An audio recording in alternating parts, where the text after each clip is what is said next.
Hi, and welcome back to another episode of Are We There Yet? The show where we like to speak to real people, hear some real stories, real struggles, and true success. I'm your host, Jermaine Curtis Liburd, and today we're going to take you on a journey of resilience, redemption, and struggles. Today's guest is somebody that has faced the highs and lows of life head-on, from challenges in the streets to finding a voice behind music. We're going to dive deep into the choices, the mistakes, the lessons learned, and also the victories along the way. This is more than a story about survival. It's about humanity, growth, and the ability to keep driving forward. Today's guest is an artist from Manchester with a powerful story to tell. This is Are We There Yet?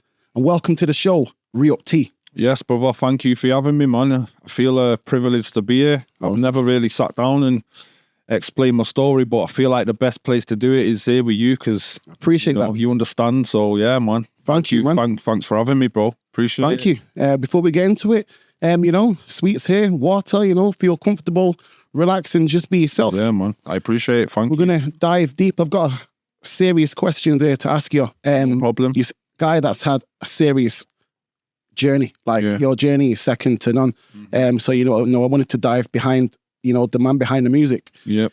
If you're ready, let's jump into it, T. Let's do this, man. So, if we can you tell us about your first memories at home with your family? What was it like at home with the child? It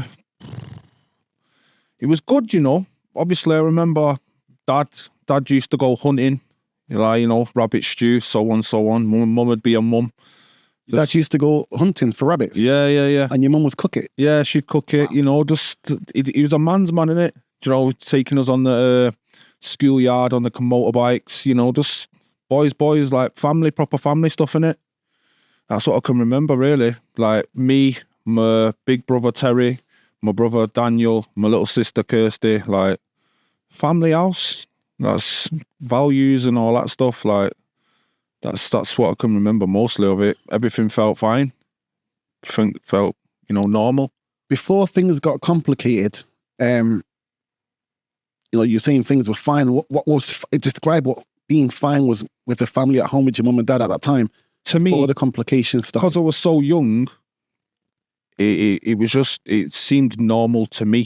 Do you know what I mean? What I would have thought was normal, like, until you get older and you start seeing certain things happening. And then, you start understanding that that's not okay, or so on and so on. But yeah, as you do, being, 3 years old, 4 years old, it's hard to say what's not normal, but to me, it felt normal. Do you know what I mean? Describe what normal was for you. Just getting around the house, nappy on, dummy in the mouth, just basically just being a little Freelander, man, doing whatever I was choosing to do, up, down, Yeah, just being a little boy, I guess, yeah. Parents, happy relationship, married? Yeah, married. What I seen being young, I'd say they was happy, but my dad, like what I remember, he was out the house, mum was in the house. I think they was on the values of dad works, mum's a mum. Do you know what I mean? Like old school values. So yeah, what I can remember, yeah. Yeah, man, it's like I said, being 4, there's not really much I can, recollect, but yeah, I remember my normal was happy family, happy family, yeah, being happy, yeah. So I've done a bit of research and I found that your dad went to prison when you were age 5 for armed robbery. Yeah, he did. What was that like to experience at a young age? Well, with that, all I remember is I was in my bedroom one night and then I've heard banging on the door. I think my dad had just come in, actually. And then I think it was about 10 minutes after, I heard banging on the door. And then I've come to the top of the stairs to see what was going on. And then I seen the police come in the house and arrest my dad. But before that, I think he came in with a couple of bags with stuff in and so on and so on. But yeah, I remember vividly, like, sitting at the top of the stairs, seeing him and him getting arrested. And then he'd be like, "Oh, it'll be all right, son. You'll be all right." Do you know what I mean? And then that was like, from there, that's when everything just started, I'd say, going wrong in life. Do you know what I mean? Wrong for who?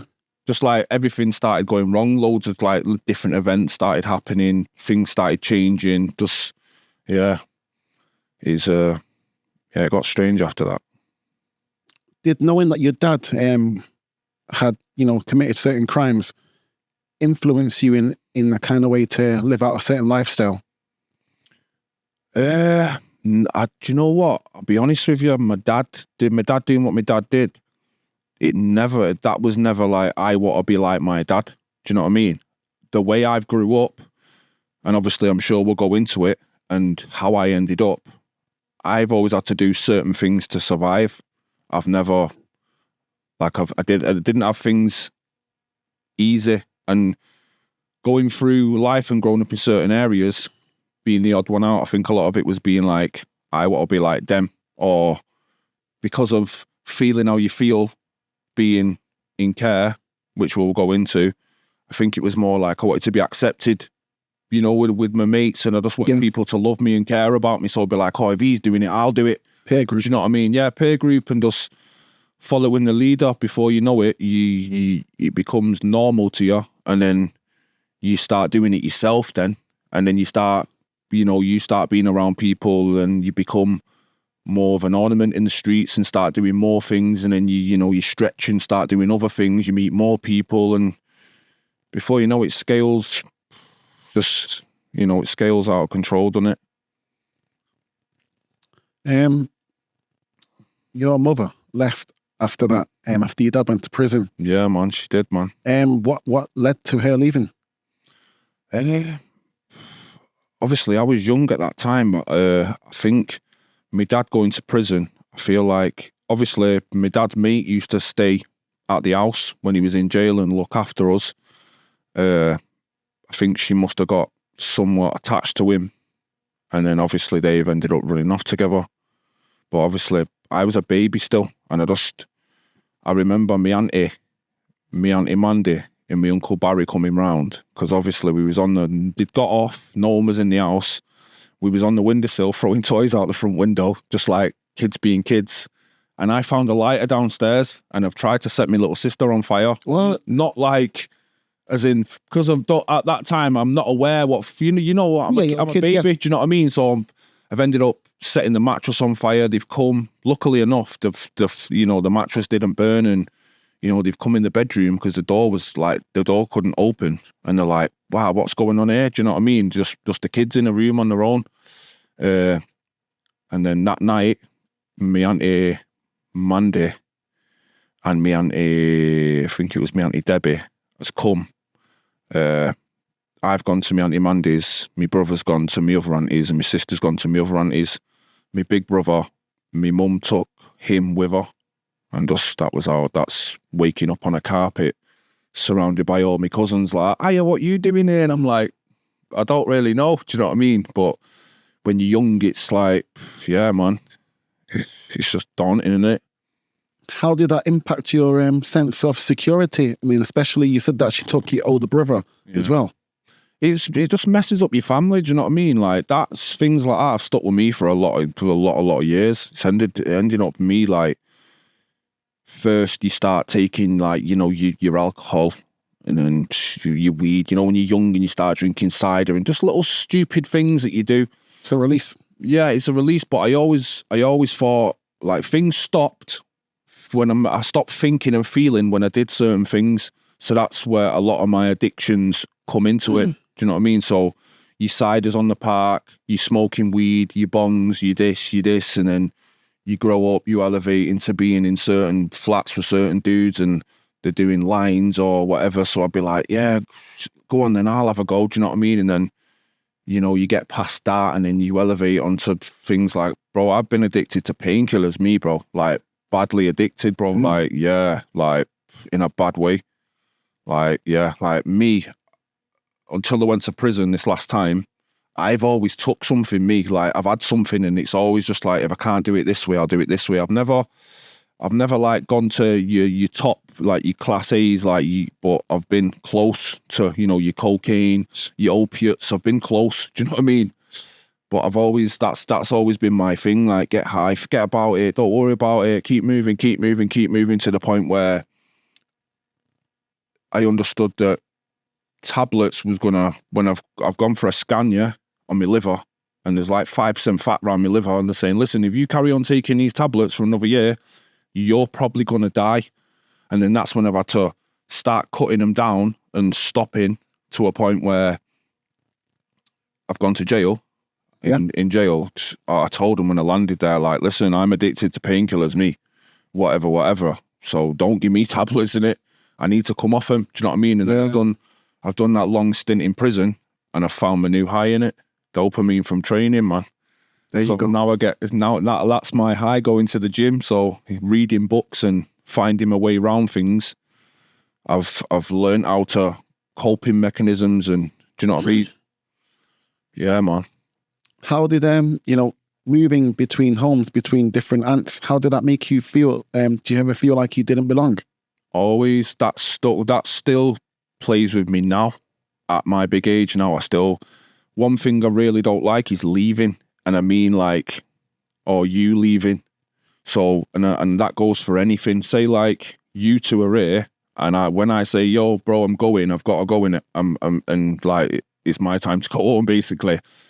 Things like that sit on my chest for a bit. Do you know what I mean? Because I'm thinking, I'm leaving. It's just like replays in my head. Or other people leave, you'll leave, say, yo, I'm getting off. I'll feel like poo because you're going, even though you've got to go. Abandonment. Yeah, do you know what I mean?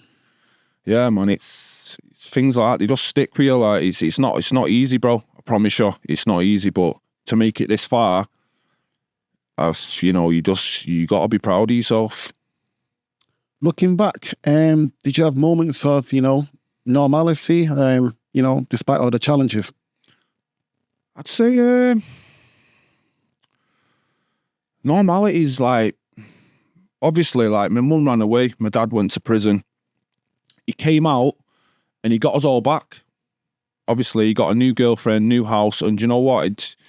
I've had a lot of regret against my dad for a lot of years, but I see now, being from a grown-up, looking back, that he tried his hardest. Do you know what I mean? He had kids, he's just come home, he's got a job, like, he's changed his whole life around. He got a job and he stuck to his job, didn't go back to crime, didn't do anything. Do you know what I mean? So there was normality, but then because there's kids in the house, new kids in the house, or new misses, and it's hard to get attention off your dad when there's a lot of years he's going to what he's providing, he's doing this and doing this. So I was being naughty to get attention, which didn't help.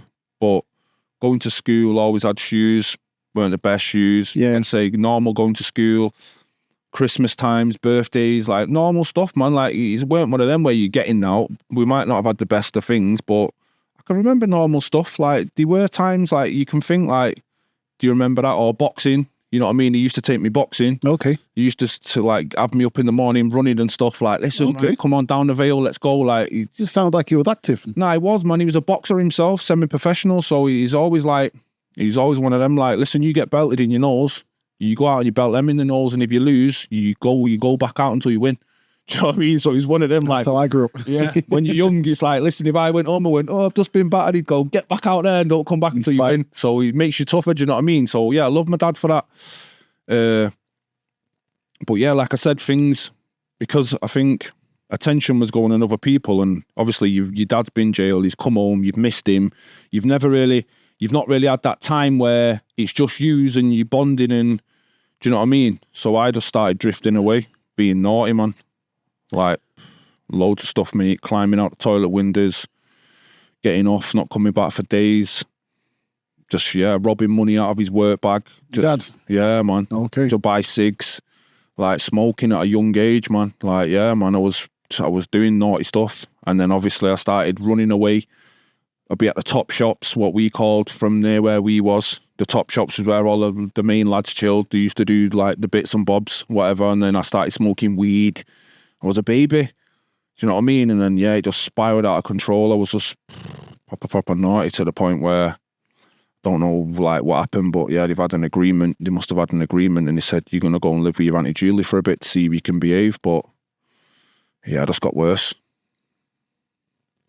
Did these early experiences shape your approach to trust and relationships later on in life?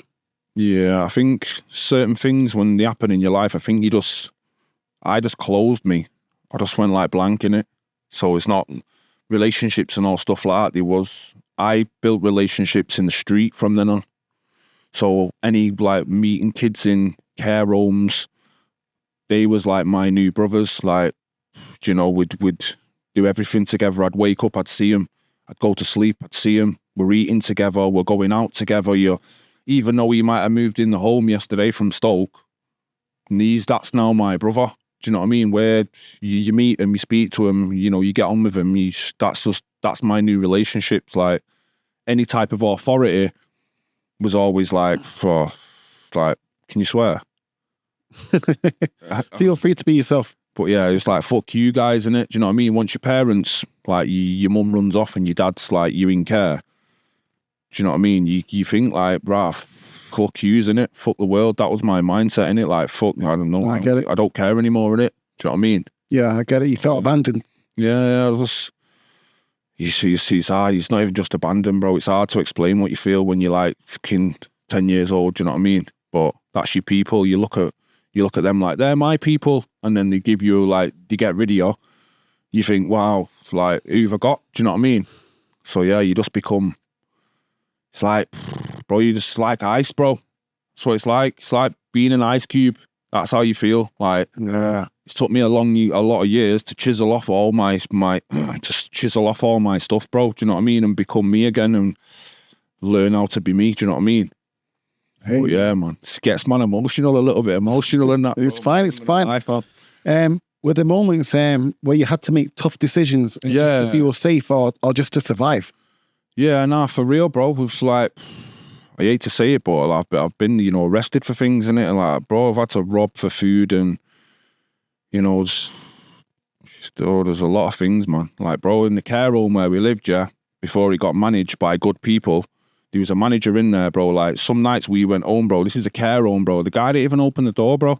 What? Man are not getting in till like 3 in the morning because another member of staff's come and been like, yo, we have to let these kids in. Do you know what I mean? Like, and that's your place where you're staying at the time. Do you know what I mean?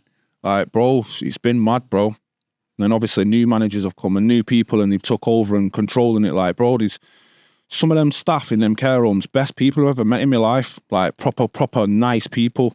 Come from like our backgrounds, though. Do you know what I mean? Yeah, yeah. Like, obviously, working class. Yeah, there was a black guy called Nigel from Wolverhampton. Like, bro, do anything for you. Like, I remember one Christmas, yeah, we'd gone out. Obviously, we weren't supposed to stay out the night, but it's New Year's Eve. I was with like one of my foster brothers, Otis, yeah. Bro, we were just drinking alcohol like stupid, bro, mashed, like it really in a mess, yeah. And we fell asleep on a bin. You know the bins on Stretford Road, the long bins. Yeah. What used to be there. Yeah. I fell asleep on one of them. I've had an argument with him. I said, "Oh, go away then." He's fell asleep on the opposite bin down the road. Bro, I remember being curled up on this bin. Just seeing like a car's pulled up, he's beeping. Bro, I woke up to beeping. It's Nigel. He brought his eye winding on the window. He's like, "What you doing?" I said, "You're sleeping, bro." He said, "Get in the car." So obviously I got in the car. He's gone, "Where's Otis?" I went, "I don't know." We had an argument. So he drove further down the road. Yo, he's asleep on the other bin. Oh. Yo, bro, I swear to God, mad, you know. But yeah, man, these care workers like Scott, Nigel, you know, all these guys, like, bro, you couldn't ask for better people, innit? Like, proper good people, man. I was going to say, can you share, I think you just did, share one of your early moments, early memories from them early days that will stick with you? Probably getting arrested for robbing the Hoover, you know. Hoover? Yeah, like, listen, obviously, at the time it was me, a couple of other boys in there, Ginge, and who the other kid I mentioned. Obviously, they've done what they've done, yeah, to get a weed. They've done what they've done to get a weed, yeah. And I've gone home, I've been out on my own, like, not even knowing nothing about it. I've gone home. One of the care workers said, "Oh, you all right, Sean?" I'm like, yeah. He's like, "All right, okay," because they never used to tell you if you was going to get arrested. They was smart like that. They'd play it slide, you know what I mean? Yeah. Next thing, they seen the police, and they're like, "Oh, you're under arrest." I'm like, "What?" They're like, "For theft," yeah. So I'm thinking nothing of it, thinking, "Oh, I must have done," you know what I mean? Thinking, "Oh, something must have caught up on me." Anyway, I've gone there, got arrested, gone in the interview room. They've gone, "Oh yeah, you hear about the Hoover?" Swear to God, yeah. And I'm like, "Hoover?" I'm thinking in my head, I've not robbed the Hoover. Yeah. Anyway, I've got bailed. They've let me go back the next day. I've walked in the care home. These two are laughing, proper laughing, like hysterical laughing. Yeah, I'm like, wow, what you laughing at? They're like, bro, you got rubber in the Hoover and it was us. I was like, no, you're taking piss, bro. But yeah, man, just funny little things like that, man. But yeah, I've got a few, man. So you spent many years in a care system. Yeah, lots, a long time. I left when I was Stockport, 21. Stratford, Oldham, Burnage, Openshaw. Mm-hmm. I mean, what was that experience really like? Don't know. You have different experiences in different places. So like when I first started off in care, I went to a care home in Offerton. Stockport. Yeah. So that was like my first time in there. You got a bedroom, you know, you lock your door, you do your own thing. But there was a kid in there from the estate where I grew up from in Stockport. So it wasn't that bad. That's like, you do wrong things, wrong crowds and so on. And that was where I robbed my first car as well. I'd come outside and there was a car on the top of the hill, but obviously at them times I didn't know how to rob a car. So he's got in the car, pushed him down the hill, thinking that it's going to start. Obviously, then we got arrested for that as well. But yeah, the care home's a care home. A lot of, other than like the one that I spoke about with Scott, Nigel and them, any other care home I've been in, I've always felt like they're there to work. They're not there for the kids. Right. Do you know what I mean? It was just a job. Yeah. I strongly believe if you work in that sector, you've got to care about the kids, man. You've got to be there. I know you're there for money. I know everyone's got to eat, but you need to, like, some of them are like, they're a bit horrible and that, or I don't know, man. It's hard to explain, bro, but not everyone's there for the kids, and you got to understand, like, these kids are all suffering. Yeah. They behave the way they behave for a reason. Yeah. Like, sometimes you got to give them a bit of space, you know what I mean? Be nice to them. But yeah, foster carers, where I went from there, I went to one in Stretford. She was called Grace. Old lady. I'm a young boy. It wasn't much fun, bro. It was like, Yeah, okay, yeah. because she was an old lady and I was young, I wanted to be out doing what I was doing. Don't get me wrong, I used to go out around Ermston and, you know, I started to meet a few people and this, like, you know, just getting my feet in round there and just try to figure stuff out. But by the time in a foster home, you get your feet in places, they normally move you. Yeah. Unless the family are funded to keep you longer. Do you know what I mean? So from there, I went to, where did I go? Oldham, to a couple called Scott and Louise. Probably the best people I've ever met. Yeah. Like, I got in there, I was like a brother to the girl who was living there. Do you know what I mean? They just treated me like I was the son. Everything, like, yeah. They was there for us. We was integrated. I just felt comfortable, obviously, even though I used to think about going home and stuff. Yeah. You know, I slotted in nicely.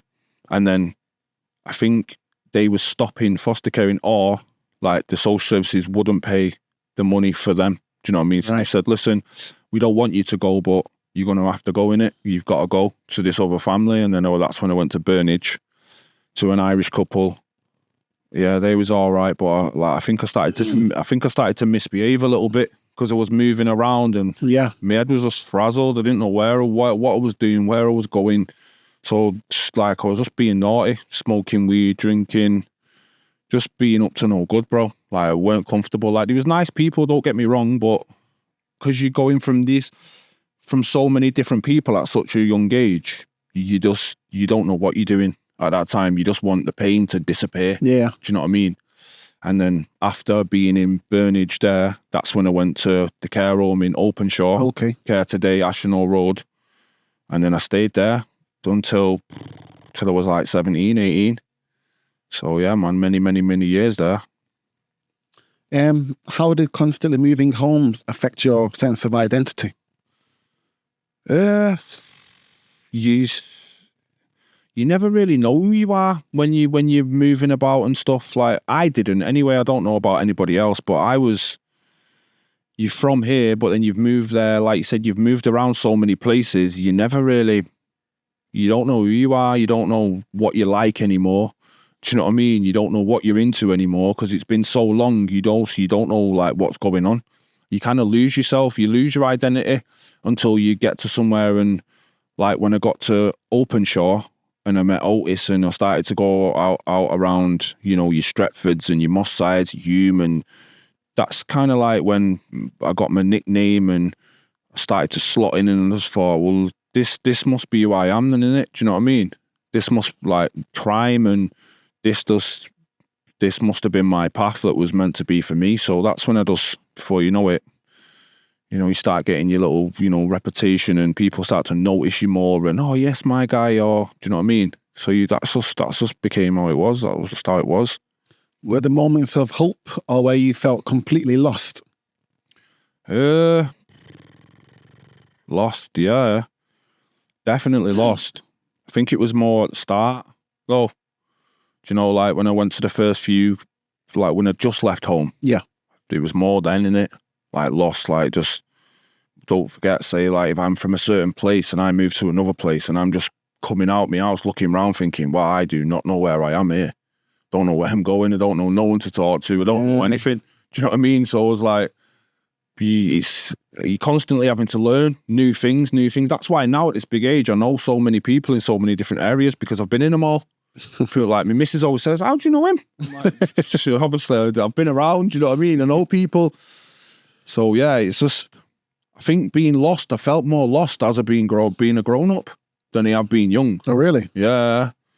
Like, being in, like, I think that's half the reason why I stuck to taking tablets and stuff. Like, I've had people around me who's, like, helped me. Like, I've not had, like, people around me who's, causing me issues. Most of the people around me loved me and cared about me. Do you know what I mean? During your teenage years, you became involved with gangs and crime. Yeah. Can you walk us through how that happened? Well, obviously, being in a care home, our thing was like, used to go to town, Piccadilly. See how it is now. That's what, yeah. But it weren't like that then. It weren't. Like, all the boys would meet there from Moss, from all hoods. They'd all just go into town. So this is how I've met all these lads from, your Moss sides and your Old Traffords, and because we've all been around each other. And I remember some kids from Cheetah Mill saying, he was having a conversation about making money.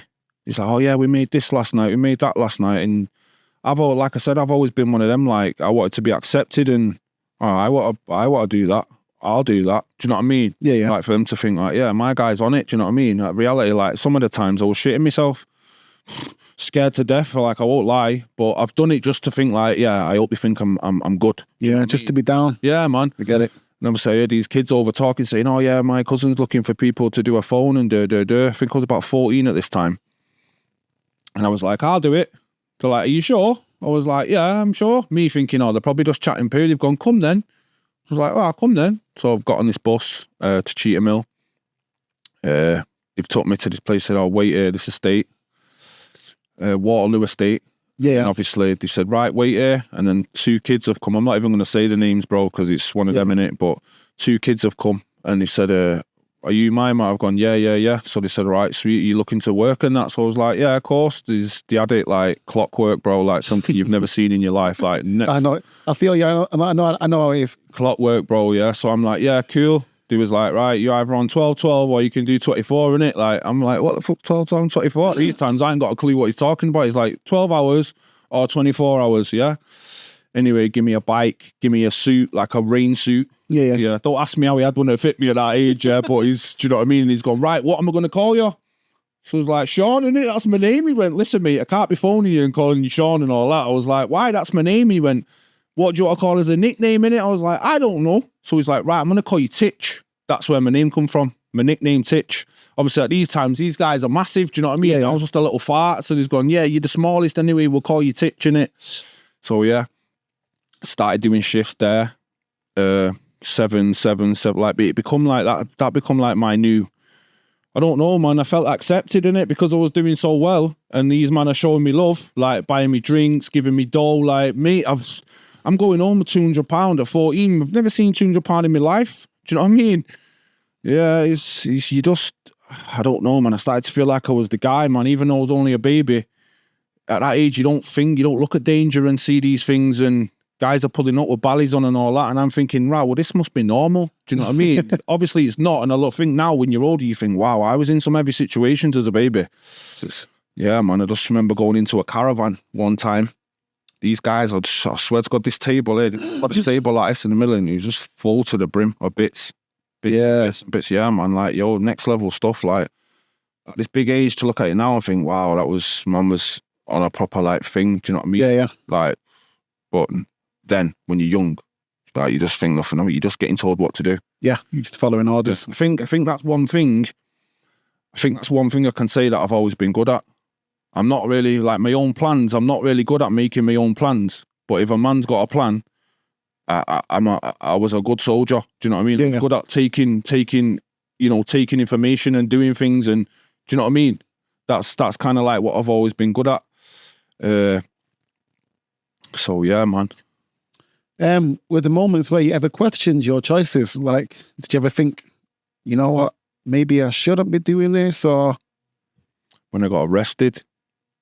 First time? Yeah, when I got arrested for selling Class A's. So obviously, I'd say fast forward now.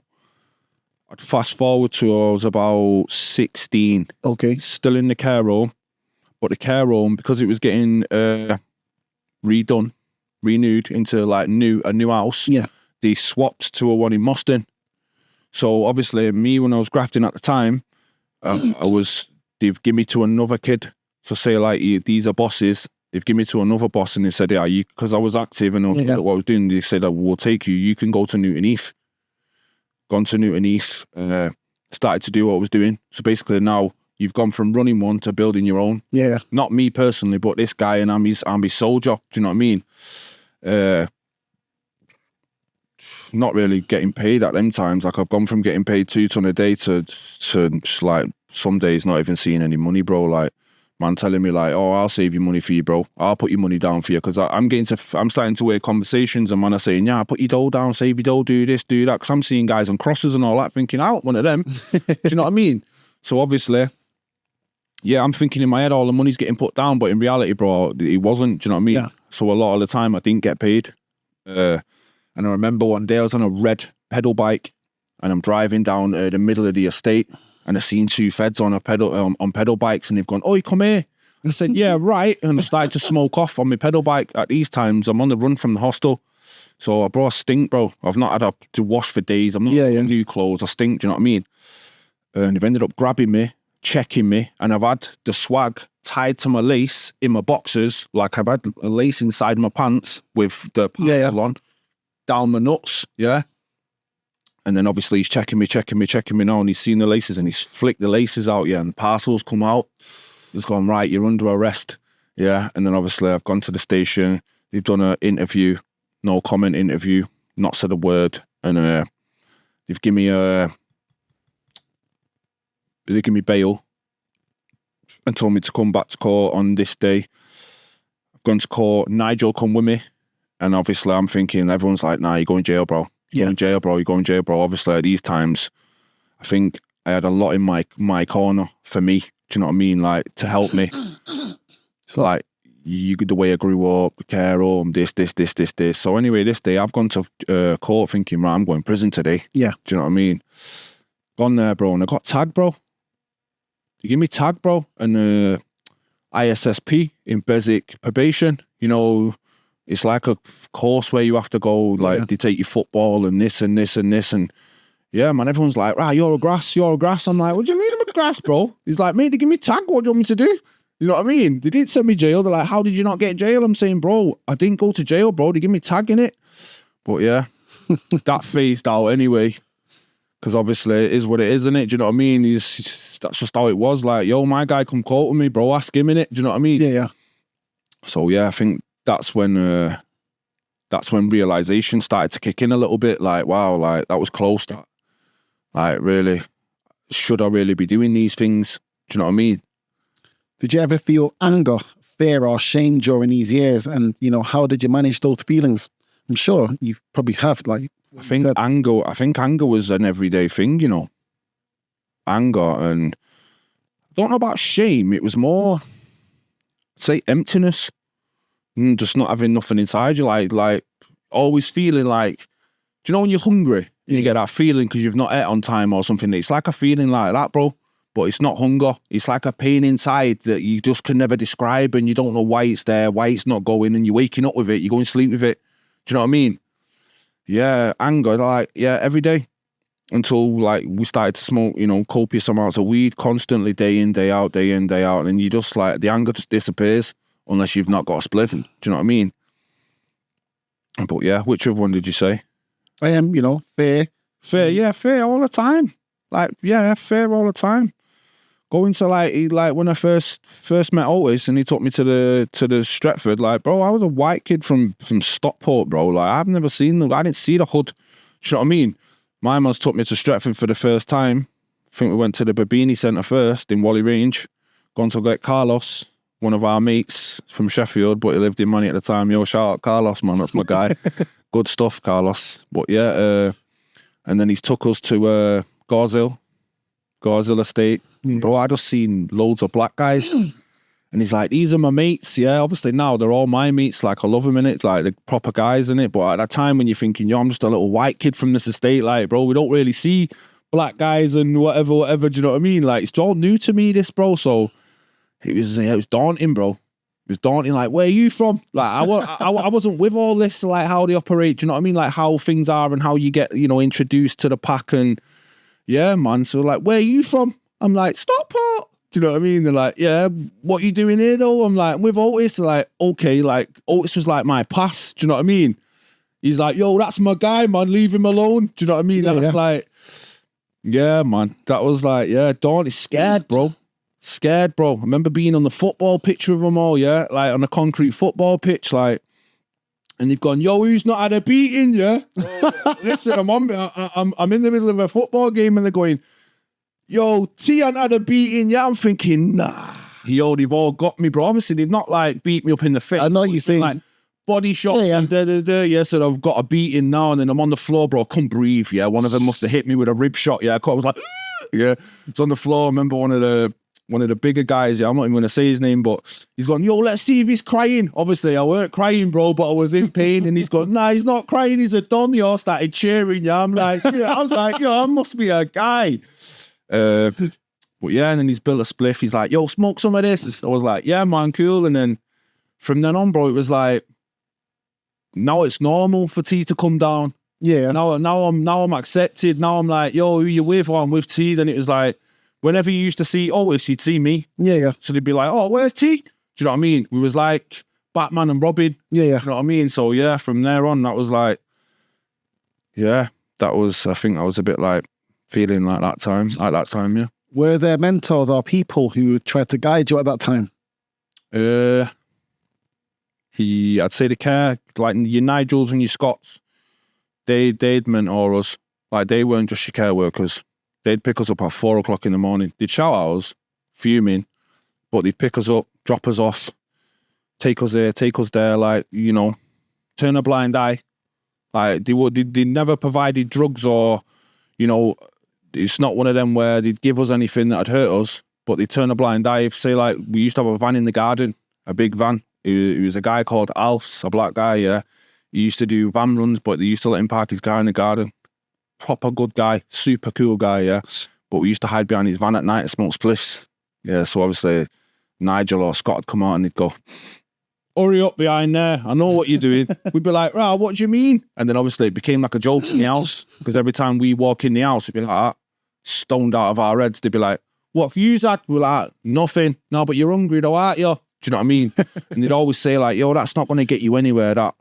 Do you know what I mean? Like, all this robbing or going out, or when they're picking us up at 3 a.m. saying like, you ain't going to get nothing out of this. You've got a home. I know it's not, but you've got a home. You've got a bed at home. Why do you stay out until this time in the morning? Like, what's wrong with you? But at that time, you're thinking, I'm young. I don't care, in it. Do you know what I mean? We're outside. Do you know what I mean? But yeah, it became two things like we're getting shot at and stuff like that. things. It's certain events that add up and add up and add up and add up to a point where you end up sitting there and you think, I've had enough of this, me. I'm tired. Do you know what I mean? I'm genuinely like, I've had a point where I've been in a room on my own. It could have just, at the time, I think I was counting money or something, and I was just like, I am tired. This is tiring, this. Do you know what I mean? Doing this and living like this. Like, people look at it and see these guys living lavish and your big chains, your big watches, and but even I can guarantee they'll tell you like, yo, it's tiring. Yeah. Do you know what I mean? It gets tiring, bro. Yeah, man, it's... Looking back, do you think you understood the consequences of your actions at the time? No. No. You don't. I don't even care about consequences because of going through what you go like. It's not even to keep blaming it on how I lived, but you don't care, bro. Honestly, you don't care. Like, you don't feel. I didn't feel anything. Like I said, after I've lost who I feel like who's my people, bro. I just didn't care, bro. I was down for anything. Whatever you're doing, I'm doing it. We're going here, we're going there. Do you know what I mean? Bro, street robbery. They started doing street. I got arrested for doing a street robbery, bro. I'm in court again. Didn't go jail. I mean, looking back, don't you have like any regrets for like, some of the crimes that you've committed? And like, I'm the same, I've been there, done that. But when you get older, you look back and you're like, do you know what? I understand why I done it. Yeah. But, I do have regrets, like some of the stuff that I, done. Like, at the time, it felt like survival from the background, but. I think I regret most of the things I've done, to be honest. Not even like just crimes. I mean, anything to do with like outside lifestyle. I feel like I probably could have been a boxer or something by now. Do you know what I mean? Because I didn't have a bad start. I chose certain things in my life made me choose other lanes, bro. So I feel like a lot of my years, I've just wasted them away. Yeah. I tell the kids now, like my son's 16, he's a plumber. And I tell him all the time, like, listen, I do music, but my music's like, yo, listen, young G's, man, don't do this. Do you know what I mean? Like, I've done this, I've been there, I've been in your bandos and I've been shot at and I've been doing madness and so on. And it's like, it's not the answer, bro. Like, you'll say I'm right when you sat in a cell and you've got to do 27 years, or when your guy's in the floor. Do you know what I mean? Yeah. It's all good to these guys. They're like, you see it now, like morals, respect, loyalty, all these things that you grow, like, or you learn growing up. They're not in the roads no more. Like, they're not in the kids no more. Like, one thing you could say about us, like me and my set, like me and my mates, like, even though they said you was the baddest kids outside, but you was the most behaved inside. That's what they said in the care home. Like, inside you was good as gold, thanks, please. Like, obviously we was rogues. Yeah. Smoking your weed, doing little cheeky stuff, but we was never disrespectful to the staff, or, do you know what I mean? And it would even like bad the other kids up, like, yo, don't chat to them like that, bro. Like, that's our people, like, chill out, innit? Do you know what I mean? Like, morals and stuff. We've always had morals. Even like coming up how I came up, like, I managed to keep my morals. I think it's just something that's installed in you, that. Do you know what I mean? And nowadays there is none, bro. You've finished all that. After leaving the care home, you ended up being homeless. What was it like navigating reality? Horrible, bro. I remember I got a job, I actually got a job, man, window cleaning. I had a flat. While you was homeless? No. This was before that. Yeah. Okay. So I had a flat, yeah. And I've gone to a rave with one of the older guys, Dewsbury, Niche. Do you remember them times? Yeah. So I've gone to a rave and I've let some guys use my flat, yeah. And they've got into a situation when I was gone and someone's gone in the flat, shot the flat up, shot the windows out. Like, I've come back to my flat, bro. It was a mess, bro. And then obviously a couple of days later, I've got like, they've stuck something on my door saying like I've got to move in it. These times I'm chilling in town, but I'm coming home. The door's got a metal thing on it. So I can't get in. But I'm climbing in through the window because I've got nowhere else to sleep. Do you know what I mean? To a point where, and then I got the job, yeah. So obviously I've started going to work, but I've not actually got a house anymore, yeah. But I'm going to work every day.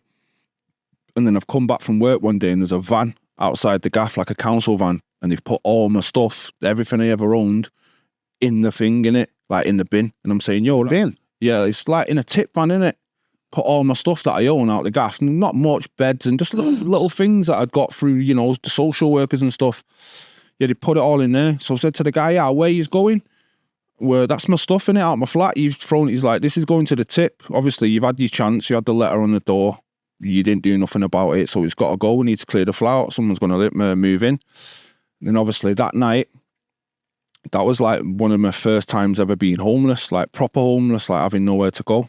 And I've gone, there was some flats round the corner from the flat that I lived in on a Reddish Lane. and I've gone, I knew somebody in the flat, so I've buzzed up, and they never answered, and I didn't have nowhere else to go, so I've gone round the corner, and then at these times, there's like flats in the top, but there's flats in the bottom as well. Yeah. And they had like these little things. It was like, it's hard to explain. It's like, I think it was like the heat used to come from there. It was like a boiler or something, but on the outside of the house. Do you know what I mean? That used to, it's like, bro, it's hard to explain, bro. It's like, it was like a white box. Yeah.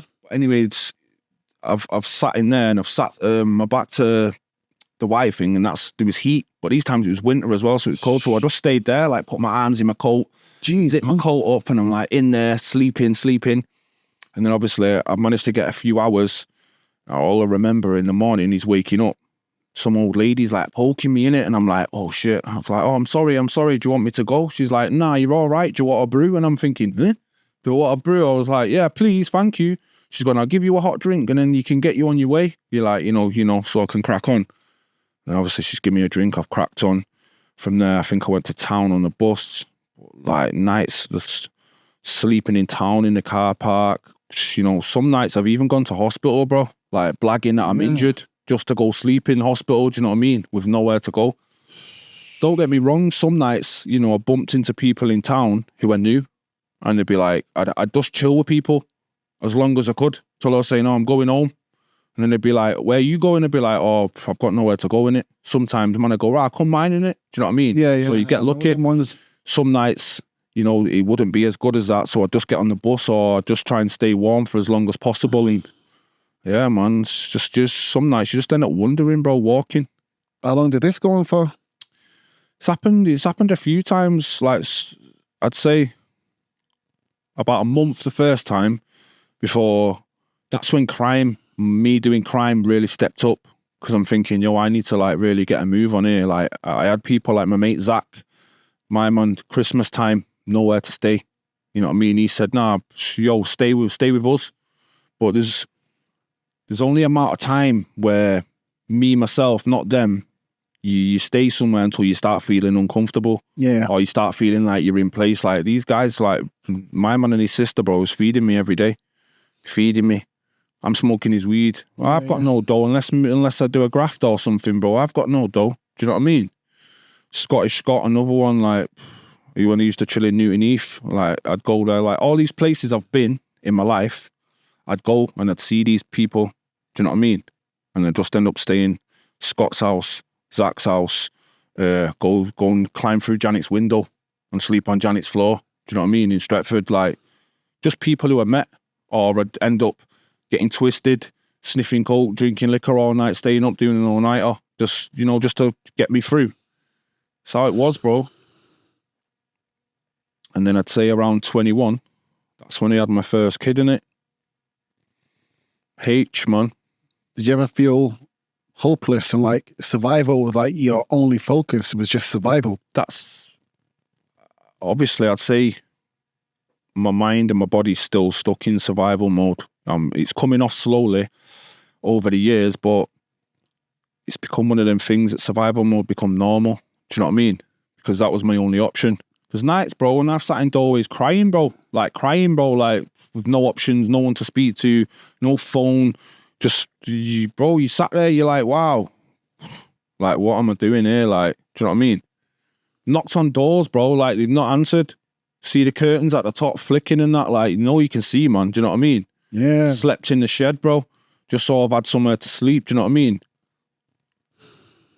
Like, robbing food from Greg's, bro, like, some days, man, I'm stealing from sandwich shops because I've not ate for 2 days, or, do you know what I mean? There's a lot of stuff that's happened, but, like, it just paves you into the person you are today. Do you know what I mean? You had your first child during this period. Yeah, man. How did fatherhood change your perspective? Like you said before about thinking, did you ever think about doing things? I think Harley coming was like, I think that was like my first, now it's time, bro. Yeah. Now it's time. You either, basically in my head I thought I either double up on the crime, become bigger and better, make more money and do what I'm doing, or I just go legit. And at that time, going legit weren't really an option because I was still sleeping at my boy's gaff. Do you know what I mean? Like I weren't aware I was having a kid. I just got a phone call, like, yeah, your kid's here. I was like, what? And yeah, man. But that's obviously not all their fault. On my part, that's my fault as well. Do you know what I mean? Yeah. And then, yeah, man. So I had a son, but that kind of,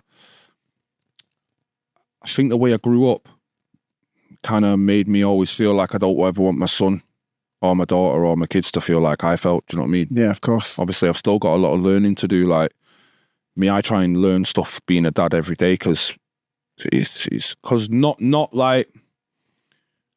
seeing it and not having it, you kind of like not good with it. Like I'm not really good. I just me personally, I just do my best in it. But I know that there's still room to improve. Like people say to me in it, like, "Oh, you could have done better there," or "You try this," or so I know that there's still things I need to learn. Do you know what I mean? Yeah. But yeah,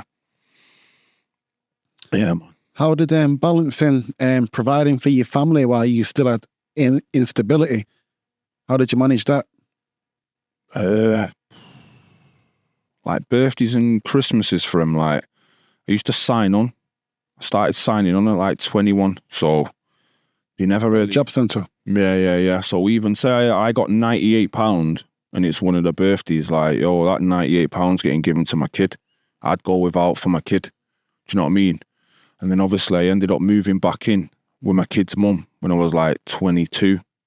So that's when things became like a bit normal for a while. We had a house, was in the house with my son, you know, things was starting to rebuild. Then obviously I added my daughter, Tal. And then after that, things broke down.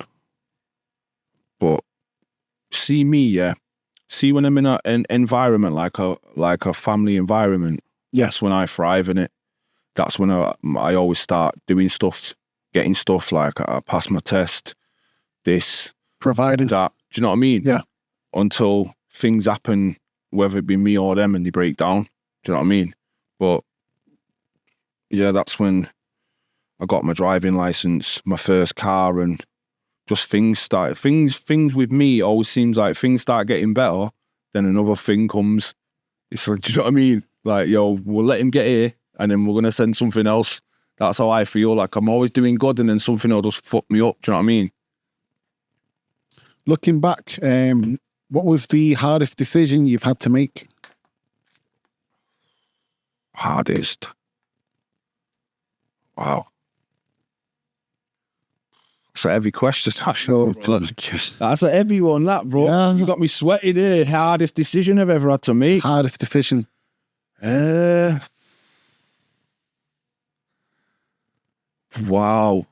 I don't know. I've got that many thoughts in my head, bro. It's hard. That's a difficult question, that.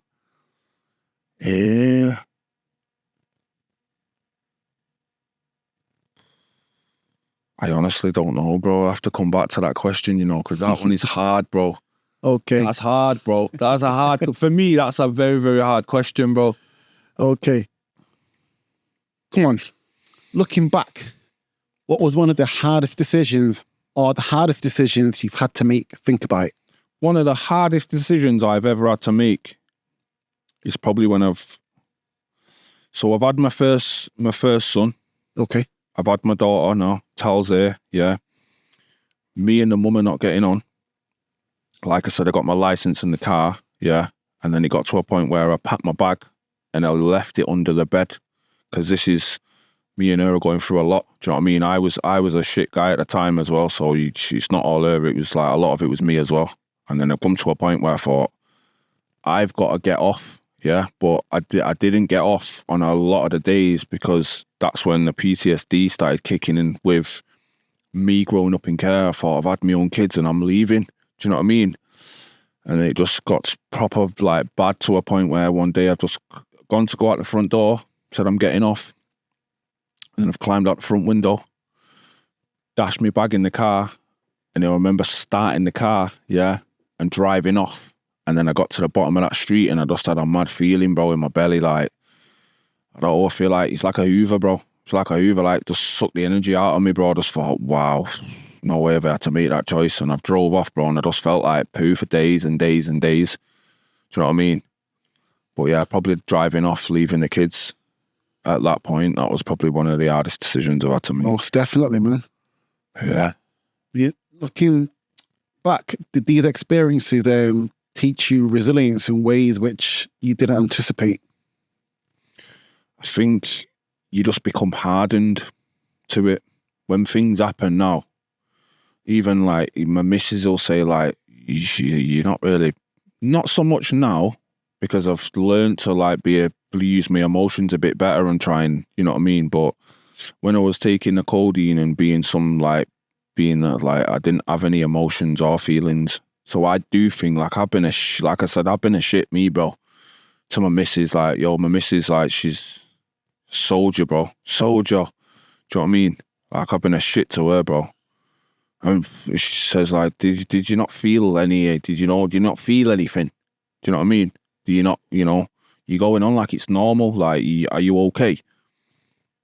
And at them times, bro, I'm like, why, what have I done, sort of thing? Do you know what I mean? Because you're just so numb to it. Obviously, it's rehabilitating myself, coming off the tablets and getting back in the gym and reading my books and, really bringing myself back to focus. I thought, wow, like I felt a lot of guilt when I was in prison for my actions, thinking, wow, I was a shit guy, me. Do you know what I mean? There's only so many times you can apologise. Yeah. Forgive me and that, do you know what I mean? But, yeah, man. Being hardened is okay. Let me just tell you, isn't it? Like, being hardened's okay, but there's only so many times, there's only so long you can be hardened for making choices and so on and so on. Because one day, yeah, you're going to open back up and it's all going to hit you like a ton of bricks. And yeah, so you're best off dealing with things now before it gets to that point, innit? Were there ever moments where you thought, you couldn't make it? What, like, mentally? Yeah. Yeah, bro, I've tried to kill myself, me. With tablets, innit? Like, yeah, bro, like, I was, when I was taking the codeine and I was coming off them, bro, I had bad paranoia and that, me, bro. Bad paranoia, bro. Like, a lot of things was happening at the time. I was around people, I shouldn't really been around, bro. I'll be honest with you. Shouldn't really been around them, bro. Because it was not good for my mentality anyway. Do you know what I mean? And then, yeah, one day I was sat on my bed. I've gone to see my brother, yeah, because I know he takes tablets. I said, yo, have you got any tablets for me? He was like, what do you want tablets for? But obviously, he's never known me. I'm the big brother. My sisters and all that don't know me to be weak. Do you know what I mean? I don't give my sister, my sister says, are you okay? I'm saying, yeah. Even if I've got a million things going on, I'm big bro in it. Do you know what I mean? Yeah. So yeah, I've gone to see my brother and I said, yo, have you got any tablets? He's gone, yeah, I've got quetiapine. So I'm thinking, yeah, fuck it. They must be strong. So yeah, I've gone, sweet. He's given me a whole box. Yeah. A whole box of quetiapine, bro. Yeah. You know what they are. If anyone knows what they are, don't know. Yeah. What are they? They're like opioids, but they're for like schizophrenics, innit? So you take them, bro, and they just make you feel like a mongrel. Is that kind of like the drug they were taking in The Wolf of Wall Street? Yeah. Right. Like that, like makes you feel mongy, yeah? Anyway, he's given me the tablets and he said, what are they for? I said, oh, I can't sleep in it. Yeah. So he's gone, all right, okay, because I knew if I told him anything else, he'd be like, I'm not giving you these. But anyway, he's gone, whatever you do, don't take them in the day. Yeah. Yeah, all right, mate. Okay. First thing I did was take one. Got in my car. Yeah, I'm in a Q7 at the time, a big Q7. Do you know what I mean? Got in the car, cracked the box. I thought, I'm not even reading these. I've cracked the tablet out, had one, drove home.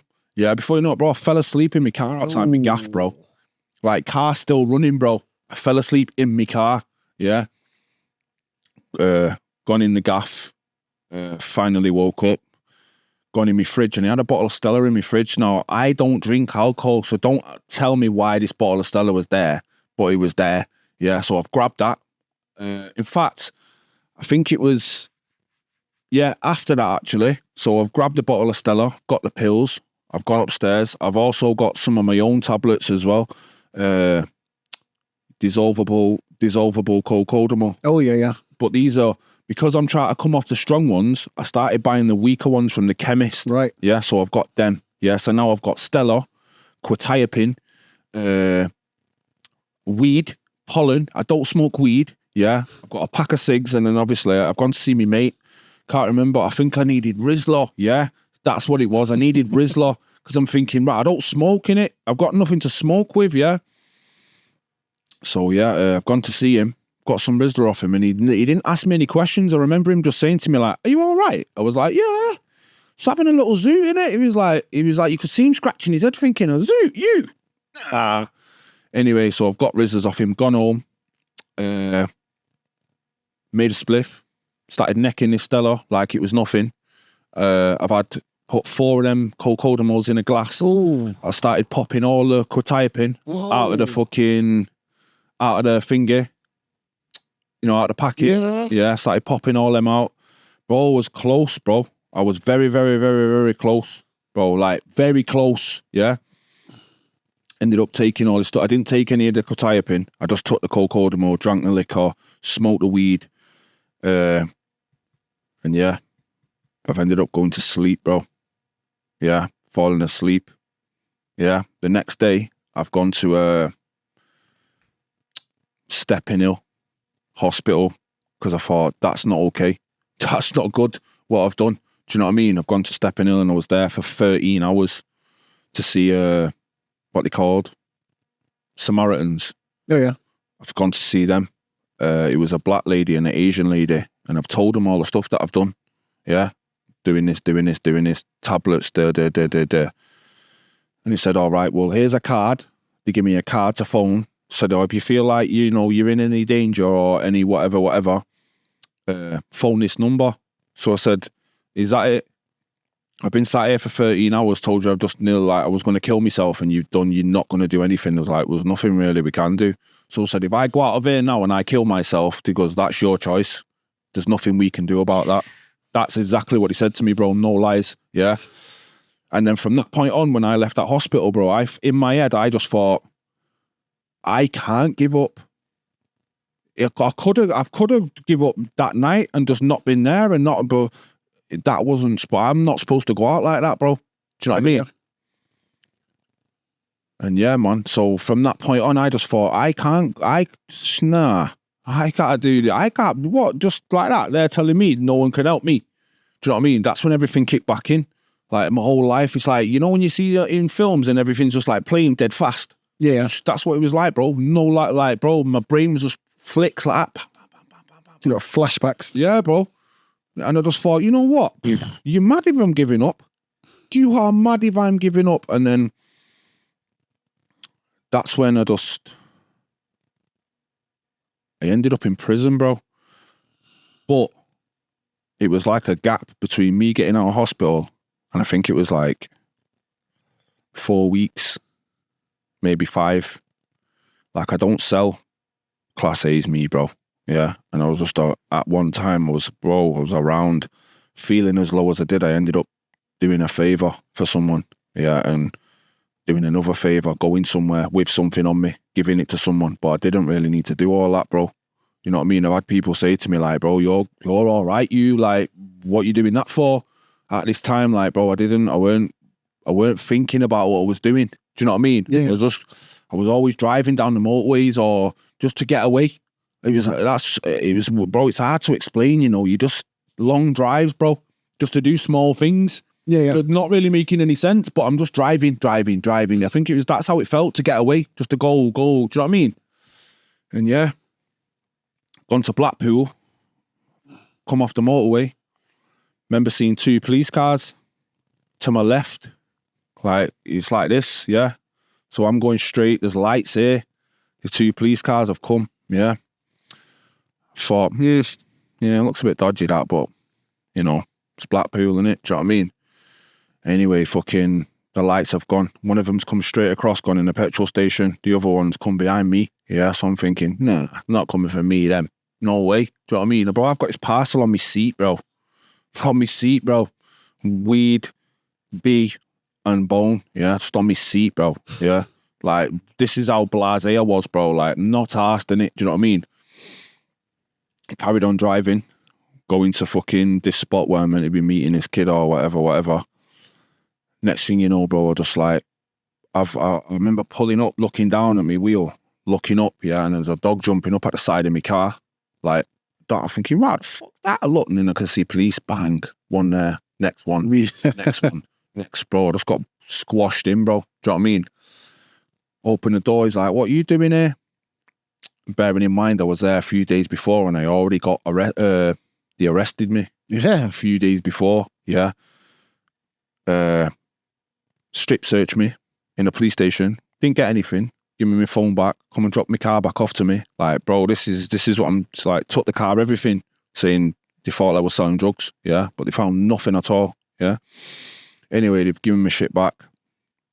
And then yeah, like I said, I've pulled up, got brushed by feds, bro, squashed in, and I'm thinking, yeah, what's going on here? And they're like, oh, have you got anything on you that you shouldn't have? Nah. Bro, there's a parcel on the seat, bro. Do you know what I mean? Like, sat on the seat earlier. He's gone, right, can you get out of the car a minute? I've gone, yeah, sweet. Yeah. Literally, bro, got out of the car. And he's like, rooting. Bro, it took him a sec to find it, though, you know. I think he was too busy looking in glove boxes and under. Do you know what it is, though? Hidden in plain sight. Yeah. They're like, that can't be. It's right there. Yeah. No, I think that's what it was, though. And then, boom, fucking... Yeah, I think one of them must have bust it open, bust the parcel up, bust the thing open and gone, yeah, said something to the Fed and he's gone, you're under arrest, mate. I was like, why? He's like, we found Class A drugs on your seat. And when he said, you're under arrest, bro, I felt relieved, you know. Really? Bro, it was a mad feeling, bro. I was like, I was a bit wounded, but I felt grateful, bro. Like, bro, I feel like it was supposed to happen, bro. Because the way things was, me being in the room with the tablets and I was going downhill fast. Yeah. Like, fast, bro. Like, I was heading for something worse than that. Do you know what I mean? Like, the way I was thinking at the time, I'm thinking people who's ever done me wrong and that. I'm looking to really, really, like, do you know what I mean? True say I'm paranoid anyway, because I'm coming off these tablets. I'm feeling edgy, itchy. My mental health, my anxiety, like, everything's just pumping. Yeah. Bro, I've got nicked and I just felt like, do you know when you put the squat rack back after you finished? Bro, I felt like that, bro. I felt like, oh, fucking hell. Oof. Yeah, bro, that's how I felt. And then, yeah, I've got remanded to Preston jail. Gone in the police station. Obviously, no comment, so on and so on. They said, right, you got caught. Sending you to court the next day. Gone to court. Said, right, put you on remand. Here, sent me to Preston jail. Landed there, just shoes, bro. All I had was Versace trainers and I'm in greys, bro. Preston jail, daunting, bro. Daunting, bro. Anyone, let me tell any of you guys about Preston jail. Like, yo, if anyone's been to Preston jail, you will understand, like, that place, people die in there, bro. Yeah. Like, yeah. It's only Preston, like, people die in there, bro. Yeah. Yeah, like, bro, it's inhumane, bro. Like, don't get it twisted. You know, there's a few okay officers and such, but yo, bro, but that gaff there for black people, and bro, it's racist, bro. Yeah. Racist, bro. Like, yeah. To sit. You see, when you're a cleaner on the wing and that, and you kind of get in a little bit, and then screws will start openly say certain things. Sometimes they look past me because I'm white, bro, but they don't understand that where I come from, my friends and family are black. Do you know what I mean? So I don't take kindly to people saying funny things like that. Do you know what I mean? So. But yeah, Preston jail, man, it's a mad old gaff, bro. How old were you the first time you went to jail? 23. 23? Yeah. That was this time when you got pulled over? 34. Oh, this story when you were 34? No, this story's 34. The first time I went to jail, I was 23. 23. I read that at age 28, you went to prison for armed robbery. I did. Yeah. Can you tell me about that? Was there any, influence? How did it feel reflecting going to prison for the same crime that your father did? I never thought of me dad doing them things, bro. Huh? Nah. I mean, how did it feel when you went to prison for the same crime that your father did when you was 5 years old? Did it feel like it's kind of like a thing? Do you know what? Yeah, me and my dad, like, I was pretty horrible to my dad for a long time, innit? Because I always, like, blamed him, innit? Do you know what I mean? For you going prison? For me going care, and it's your fault. Reality, my man done his best, innit? Like, I'm not going to take, like, he deserves flowers, innit? Do you know what I mean? He's not perfect, but, yo, it's my dad, innit? Do you know Yeah. When we actually joke about things now and that, he's like, yeah, I only went jail twice, you went jail 3 times, you know what I mean? Like, I've never, like... It's nothing I've done, yeah, in the criminal world is his fault. or I don't think about, oh, he did it, so I've never been he's doing it, so I'm doing it. I think I've always just been, I've been shown in it. I've been me in it, do you know what I mean? It just happened that way. Yeah, it does. I think it's my company and my friends, obviously people were selling drugs. We was robbing them. We was robbing drug dealers. Before I got arrested for supposedly selling drugs, I got arrested for robbing a drug dealer. Okay. Do you know what I mean? That was me. That was my first things. Funny enough, when I was reading that, something that clicked to me. I said, "Oh, like, how old was your dad when he went to prison for armed robbery?" He wasn't 28, was he, by any chance? Yeah. He was. Yeah, he was. That is, like, wow. I know. Literally, when I was reading that, I thought something's telling me that his dad was 28 when he went to jail. Yeah, I think he was 20. I think he was 28. Yeah. Wow. How does that feel now? Like knowing that, like, it's kind of like a repeat of footsteps even to the. If you see my dad though, if I show you a picture, I look like my dad. We look, like a lot of people saying it, like, you're practically just your dad. Like the way my temper, the way I am, just everything. Like, I'm definitely my dad's son. Do you know what I mean? So yeah, I think things have happened the way they happen. I think the apple didn't fall far from the tree, bro. No, they say that, don't they? Yeah. What was it like in prison? Now, and before you answer, what I'm trying to say is, what was it really like in prison? And the reason why I say what was it really like in prison is I hear too many stories of people coming on podcast shows or any type of show, too many people on the streets, people that I know.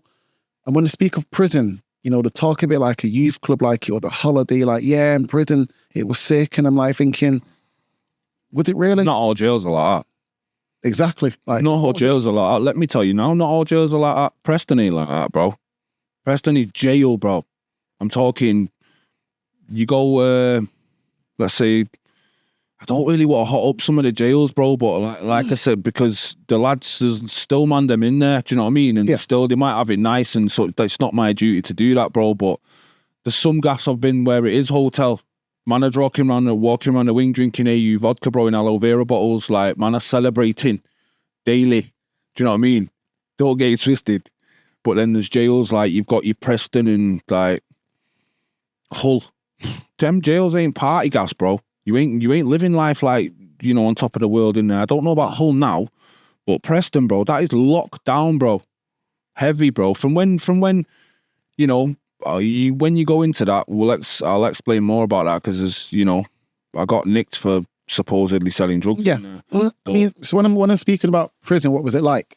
Yeah. What was it like mentally, emotionally? I mean, people, yeah, you're in there drinking AU, you're walking around in your Versace top, but still, mentally, emotionally, what is it like? Because fucks you up, bro. Especially with like the new like drugs and that are in there, bro. Like, I've come out my pad, me and my next door neighbours died, bro. Like, I've come out and just seen stews in hazmat suits, bro. Yeah. I'm like, right, what happened to Brian? They're like, he died. Of what?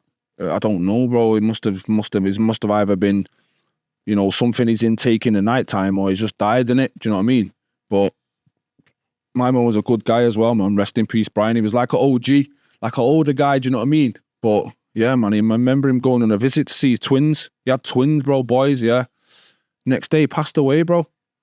But things like this, bro. Like, bro, I've come on a wing and seen guys in the doorway, and I mean, like, folded up like a deck chair, bro, in the doorway, just high as a kite, bro, like yellow off smoking fucking paper, bro. Paper? Well, rice in it, fucking fish, spice. Yeah, spice. Yeah, we was, obviously in jail we call it fish in it, but bro, I've seen some guys in some bad ways, and some of them and them will laugh and be like, check the state of him, but things like that, bro, they stick with you, bro. You stick with you, bro. Like, fucking 80% of the wing, you're walking around and opening doors, and guys are just half dead on the bed, bro. Like, bro, like, you remember Resident Evil? Yeah. That's what it's like, bro. Guys coming to get the dinner, like, bro, it's fucked, bro. Fucked. You see what's interesting, right? A minute ago, I said to you, what was prison like? And you was talking about, it's like, some of it's like, 5-star hotel. Yeah. When I asked you about it emotionally and mentally, Now it's like Resident Evil. It's a completely different place. Yeah, of course. Is that the real prison? Yeah, 1,000,000%. The real prison's in your mind when you're going through things. Now, I think a lot of the reason why the boys do the being on the phones and the smoking and the drinking is to get away from how it is in there, bro. Because, like, bro, the officers in prison, they ain't there to help you, bro. Of course not. You get your one-off officer, couple of officers who will go to the end of the world for you. Like, you tell them, like, listen, I'm in pain. I'm actually in pain. And they will make moves for you. Do you know what I mean? Rest of them, bro, they're just there to lock the door. Like, if you've got an issue or whatever, mate, they'll shut your door. Oh, whatever, mate. Okay, sweet. Like, bro, I've seen guys finished off the spice, bro, just getting dragged down the wing by the feet, bro. And through in the pads, bro, like the no one. Yeah, bro, dead on, bro. Like, yo, mad shit, bro. Screws, that's... hate to say it, but that's why a lot of them get sparked out, bro. Because the way they operate and the way they treat, like, you've got a job to do in it, but I don't try. You got to understand, yeah. So you're on a winger. Some of them dudes are dangerous dudes, yeah. And then you've got these guys who are coming to work and, you know, be a servant, yeah, public servant, and they try to what's it called when you got power and you try and overdo it. The power. Trying to abuse the power, bro. So man, I'd be like, some people don't take kindly to that. Do you know what I mean? Like, who are you talking to, bro? The same way anyone else would. And that's when problems come in and it's not good, bro. It's not good, bro. Do you like screws? You don't have to say any jailed or prisons or anything, but are there any situations where, you know, maybe an inmate might have pissed off a screw and then, you know, they've come to the pad with other screws and done them in and so forth for that? Does that stuff still happen? I know it did back in the day. Yeah. 1,000,000%, bro. I've been in jail, me, and there's nonsense on the wing. Bro, obviously, when you demand them in jail and you got the pattern and you're an officer, bro, I could say to you, yo, I've just read the paper and my man in pad 14's a nonce. Yeah? All right, sweet. You got 10 minutes. Yeah. I'm going to crack the door. You've got 5 minutes. Yeah? So my man will crack the door. Just go in there, brush him. Yeah? And then boom. Then they'll come. Do you know what I mean? They already know what we're doing. And then obviously when, say we get caught doing it, when nothing's going to happen. So you'll look like you're getting in trouble, but nothing, they did that nonce. Do you know what I mean? Which, nonce, like, I don't give a shit about nonces, bro. They get what they get in it. Standard. Like, you get finished in it, but that happens to other people as well. Like, say you've got a op or whatever. Like, your man's got a pattern. Yo, listen, crack that door in it. My man's, he's got to get one. Do you know what I mean? Really, yeah. Yeah. You can get in, bro. Obviously, like I said, I don't want to say too much because obviously, you know, jail's jail in it, but screws are shady, bro. Of course, man. They're just men. Screws are shady. You see if they don't like you, they will make it so man will fuck you up. Do you know what I mean? Yeah. Like, if they got little guys on the wing who think they're the guy, listen, or you bad one of them up. Like, bro, you get brushed, bro. Like, I don't want to the screws in there. If the screws are in with the right guys, you get brushed, bro. Or they'll try and stick it on you, innit? And you'd be like, right, why are you chatting to me, bro? Like, what's happened? In reality, it's because you're badding up the screw. Do you know what I mean? It's a funny old place, bro. Funny old place, jail. How did prison change your outlook on life after that? Because, like, yeah, it's a dark place. Because I started my jail in Preston, bro. It's bang up in it. It's HMP, so it's a lot of bang up. Unless you're a cleaner, which I actually got to be a cleaner. You do a lot of lockup. And me, in Preston, I started to read a lot of books because of my addiction when I was outside. I wanted to come home and I promised to my missus that I'd be better in it. I'd be a better person. Like, obviously, when I was who I was on the tablets, that's not actually me in it. I said, Dad. Yeah. She said, well, show me who the real you is. Because if you fuck about again, I'll mess up your life. But yeah, so I went there, read books, done a neurodiversity course, become a mentor in the class, teaching neurodiversity on like ADHD and, you know, all your things like that, you know, bipolar and just all different things, you know, body language and You know, just try and learn as much as I could about myself and how I think and how I feel by like working with others who have issues. Do you know what I mean? Yeah, that was my whole path was about meditation, working out and reading, and really like, I think it was about finding myself. That's who am I in it? Yeah. You know what I mean? Who is Sean? What does Sean like? Why do I think the way I think? Why do I operate the way I operate? Like, and you know, all them nights, you know, being locked up, and instead of sitting there moaning or pulling your face or wasting your time, bro, I just chose to self-learn in it. And yeah, man, just learned a lot this time, bro. That followed on to my next question. And then looking back at the crimes that you committed, how do you reconcile with your past? What do you mean? Like, how do you deal with your past, looking back at the crimes you committed? Especially while you're in prison. I don't know, it's not even about dealing with it, bro. I just seen it as a learning curve. Yeah. And just understanding where I thrive, where I do good at. And I've noticed that most of my crimes have been when I've been on addiction. Do you know what I'm saying? Yeah. Been high, trying to get money, putting myself in positions to get the bag or to get rid of pain in my head.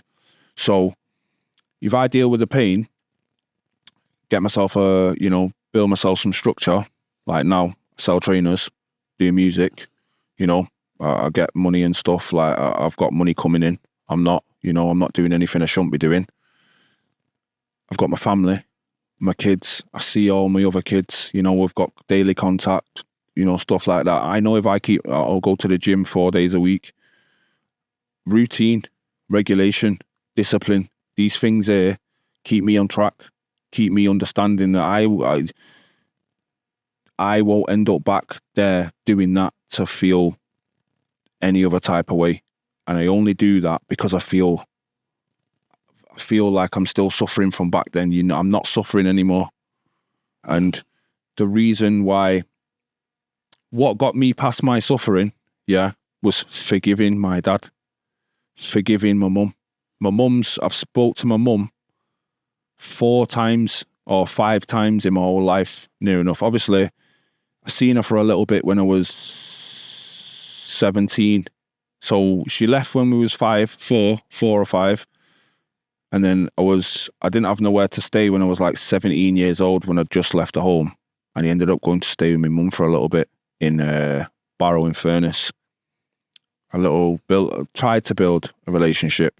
And obviously, she's like, you got to pay rent and this and this. At them times, I'm thinking, pay rent? I ain't seen you for years. What do you mean, pay rent?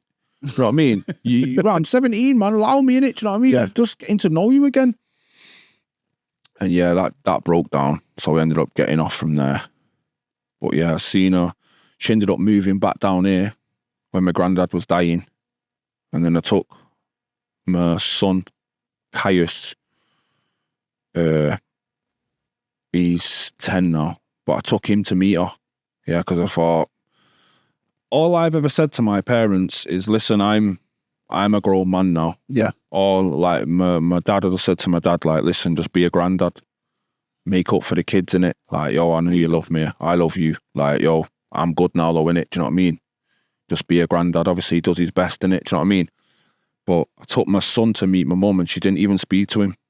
She didn't acknowledge him. She didn't open the car door. Oh, you know, like when you see nanas with grandsons and they're like, oh, my grandson. None of that, bro. Like nothing, zilch, no feeling, no emotion. Do you know what I mean? And obviously my partner at the time was like, I'm not going to lie, but I need to go because I feel like knocking her out. Do you know what I mean? And I didn't blame her.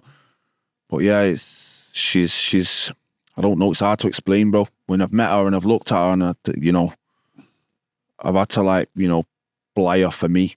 But forgiving her and forgiveness in any count. Like some people you have to forgive to make yourself better, innit? Yeah. Understand that much, innit? Do you know what I mean? So yeah, a lot of my problems was myself being, did this, that happened, this, and understanding that. Were there moments in prison where you realised that things had to change, where you probably got these moments where, you know, you realising that... Yeah, 1,000,000%, man. Of course. When your kids, I think it was when my kids started to come to jail, and my son's come to see me once, and he said, I was on the phone to my bird, and he said to me, Bird, he said, tell my dad I don't want to see him in prison because he's not himself. He's not who he is in jail. Yeah. Because see me when I'm in prison, bro, I go into like I have a one set mindset. Like no one's like, you're not my friend in it. Like I'm not here to make friends. Yeah. Like, yo, man's on job 24/7. Like once from when I go in to when I go out, like man's focused in it. Like, yo, if you start, it's that. Do you know what I mean? And obviously he's come and see me and I'm just like, it's one of them, innit? Like hand in front of your face, like nothing's there, do you know what I mean? And he's saying, yeah, I don't want to see my dad in it. Well, he's in prison because he's not my dad. It doesn't feel like I'm visiting my dad. So things like that, bro, do you know what I mean? When you're in your cell and you're thinking, right, my kid don't even want to see me in here. Yeah. What am I? I'm a dude, me. Why am I even sat in here? I'm a dude, me. Do you know what I mean? You're just like, yeah, man. Tough, man. How did you maintain hope, or if at all, during your sentences? That's easy, bro. Your kids, bro. Yeah. Yeah, easy, bro. Like, listen, as long as I've got pictures, of my kids on my wall, on my people, like, bro, I'm good, bro. Like, you know what I mean? That's all I have to see me, bro.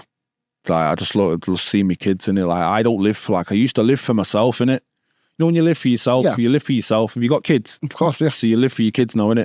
Do you know what I mean?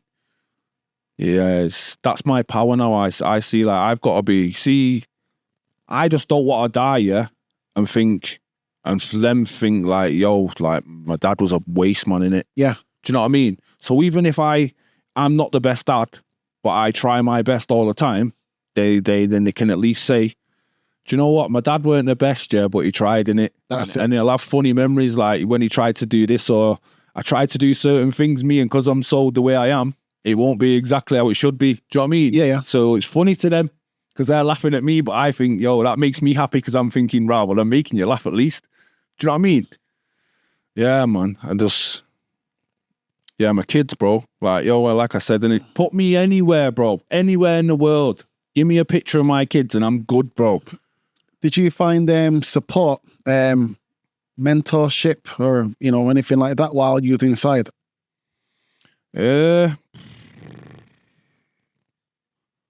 Not really, bro. No, I wouldn't say mentorship, bro. Nah, you do. It's not like the movies, no. Nah, bro. It's hierarchy. You see what it is? It's hierarchy in jail, bro. It's hierarchy in jail. The lions are the lions. The lambs are the lambs. Yeah. You got your junkies. You got the lions, your lambs, your junkies, and you got screws in it. Screws are obviously the opposition. Jeez, never heard it like that. Lions, the lambs, junkies, and screws. Do you know what I'm saying? Wow. Like, bro, you got your lions who are on job in it. Like, yo, move. You know what I'm saying? Like, if something's happening, like, yo, man, are tapping in it. Like, yo, listen, see my guy on the one's there. My man's, yo, something's happened. Is he your guy? Yeah, that's my guy. Why? Because obviously, boom, you know, he's got an issue with him. This has happened. Boom, boom, boom. It's like some things you have to sit down in it. Do you know what I mean? Can this slide? Can that happen? Do you know what it is? What it is? He's disrespected the thing. Okay, cool. Do you know what I mean? Some man are just like, yo, man are getting crashed. And you got your lambs. Yo, yeah, come here, do me a favour, go to that, go over there, do that for me, innit? Tell him, that I need that, innit? Boom, boom, boom, boom, boom. You know what I'm saying? Oh, yo, my man in 14 needs whatever. $10 of vapes. Here's the vapes, go and pattern him, innit? Like a worker. Do you know what I'm saying? Yeah. Yeah, and then you got your screws. They're never really your guys. Yeah. They're not on your side. They just, basically, you can do whatever you want, yeah? This is what screws will say to you. You can do whatever you want, yeah? But if I catch you, I have to do my job. Do you get it? Yeah. So basically they're saying you got to pass in it, just don't get caught. Yeah. Do you know what I mean? Yeah. So that's what it is. Jesus. That's what it is. Yeah. Do what you want. Yeah. If I catch you, I got to deal with you. Some of the okay ones, that's what they'll say to you. Do what you're doing. I don't care.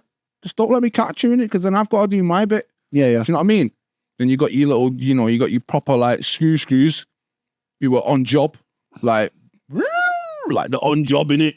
They come in like they're rooting they try and be nice to you to feel like they're gonna, they want a bit of cheese, a little bit of information or whatever. Yeah, hanging around or try to chill. Yeah. Say me, you, and whoever having a conversation, boom, boom, having a quiet one. Come and sit next to you, like, yes, my guy, what you saying? You'd be like, it's this guy on here. Do you know what I mean? Yeah. Boy, it's a funny place, bro. If we could actually go there, a couple of days and look into jail and that, and I could sit and I could say, like, we could watch, but they couldn't see us, but we could see them.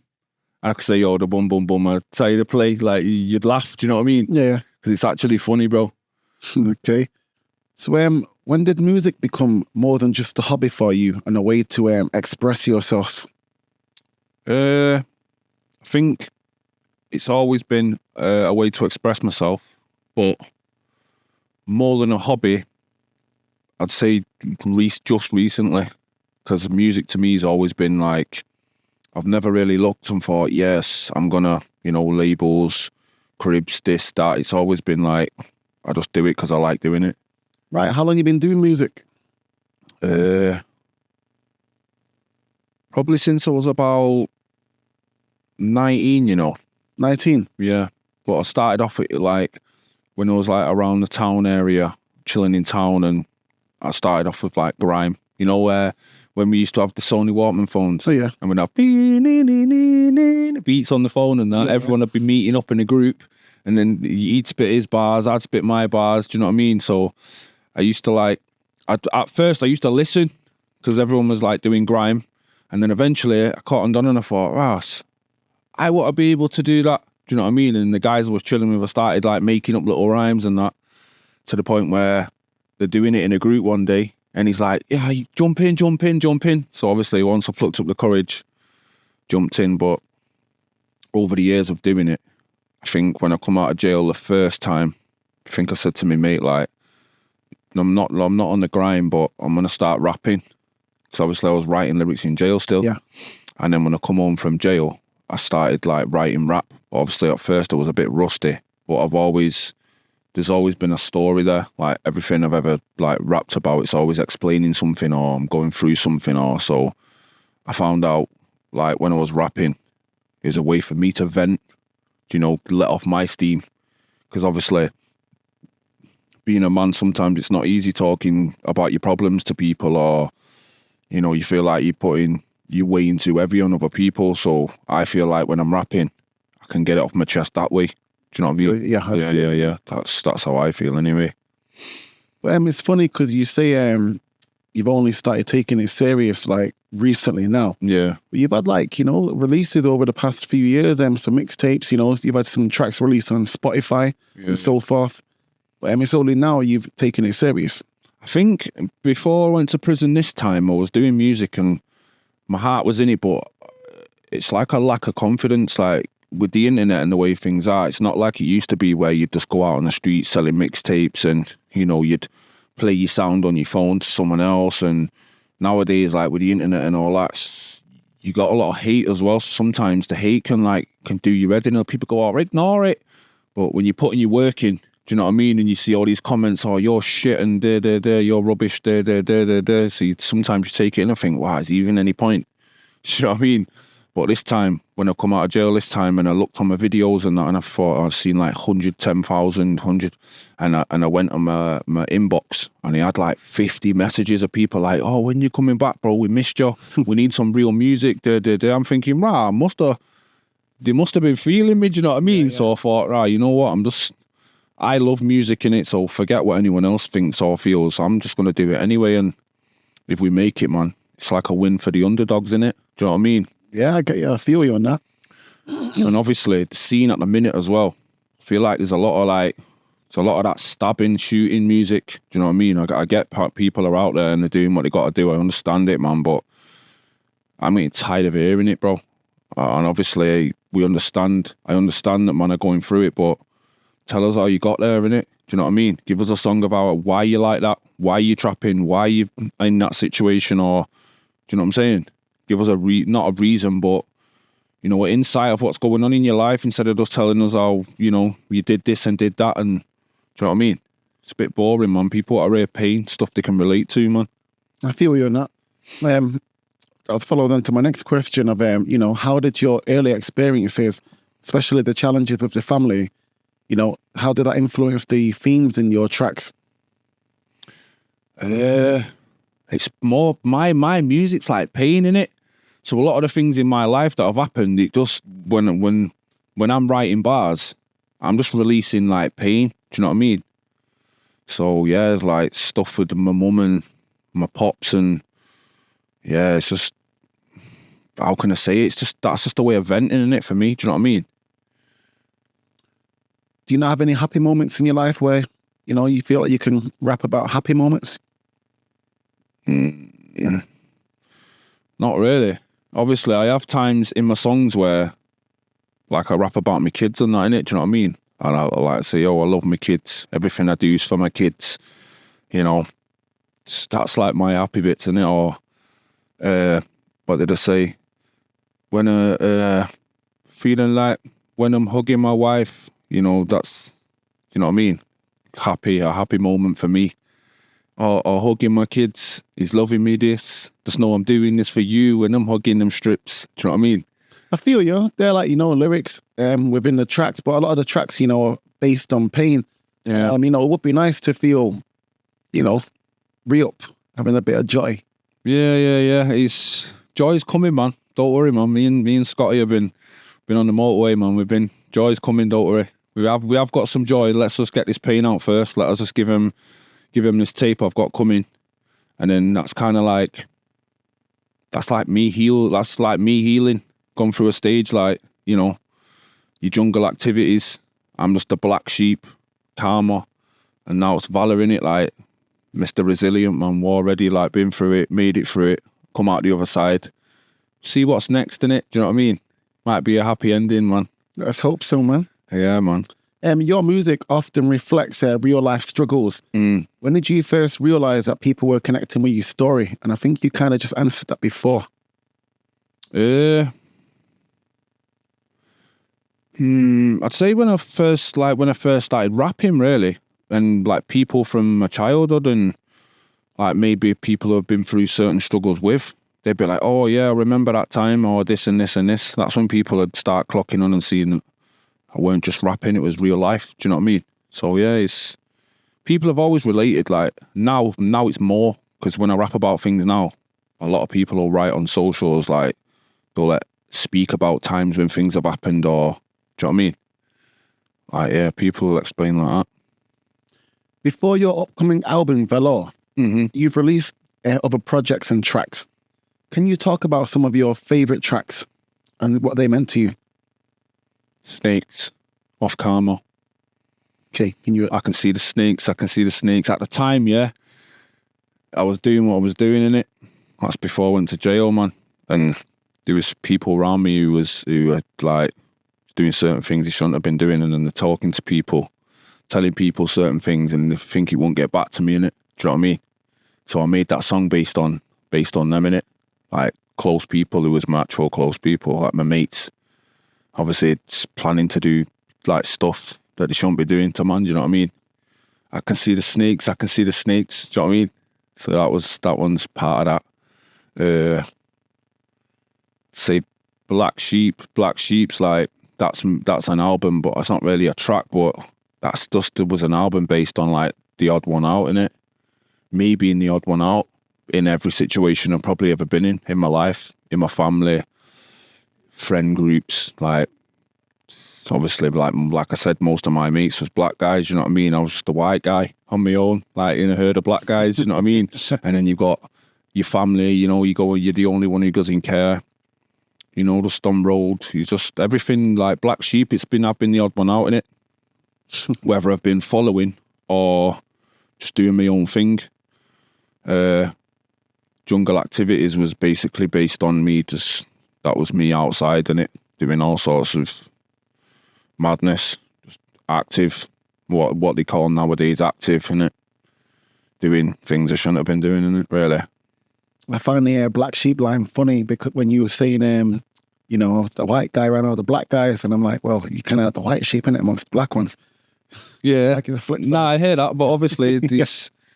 Obviously, when you're around someone for so long and you're around areas and when you come from things, you know, you just adapt to a way of life, don't you? Of course. Like the way you speak, the way you operate. So then you just like, I just slotted in with a man them, do you know what I mean? I'm just like I said, I'm just one of them, do you know what I mean?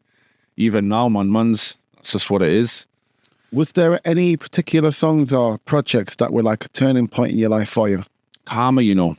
I'd say Karma, like getting onto Karma, that's when I like switched up a little bit. I still was coming with hard stuff, but I kind of like went off to like, I started singing the hooks and that, like went to more of a vibe, do you know what I mean? But when I dropped that tape, it actually did okay, but I got ill, you know, got badly ill, bro. Got like, not only was I going through what I was going through, what I said, like the depression and this and this and this, I actually got ill. I got COVID, yeah, and I got keratitis in my eye. Keratitis? Yeah, so basically what that is, yeah, that's an ulcer on your eyeball, bro. Because I got the COVID, yeah, I went to, like, for ages, I didn't get it. I didn't catch it. I was outside doing what I was doing, yeah, whatever. And I've gone to the gym, bro. Like, don't ask why I went to the gym, because I was training in my house. I just thought, I'll go to the gym, do you know what I mean? Socialise. Yeah. And I've gone to the gym. And then the next day, bro, I was, wrote off. And all this time, I'm like, COVID's nothing. These are all weak, mate. Let me tell you now, that thing blew me away. But because I was addicted to like codeine at the time, the tablets, and my liver, remember when I said I had 5% fat on my liver? Because of that as well. I think like that had a big effect in what the COVID did to me in it, because it left me with like chronic fatigue syndrome. Like I said, keratitis in my eye. So now my liver's not working properly. Yeah, I was in my gaff for like probably 5 months. Yeah. And I'd say a good 3 months before I could even drive again and all that, because bro, was literally my left eye was blind in my left eye.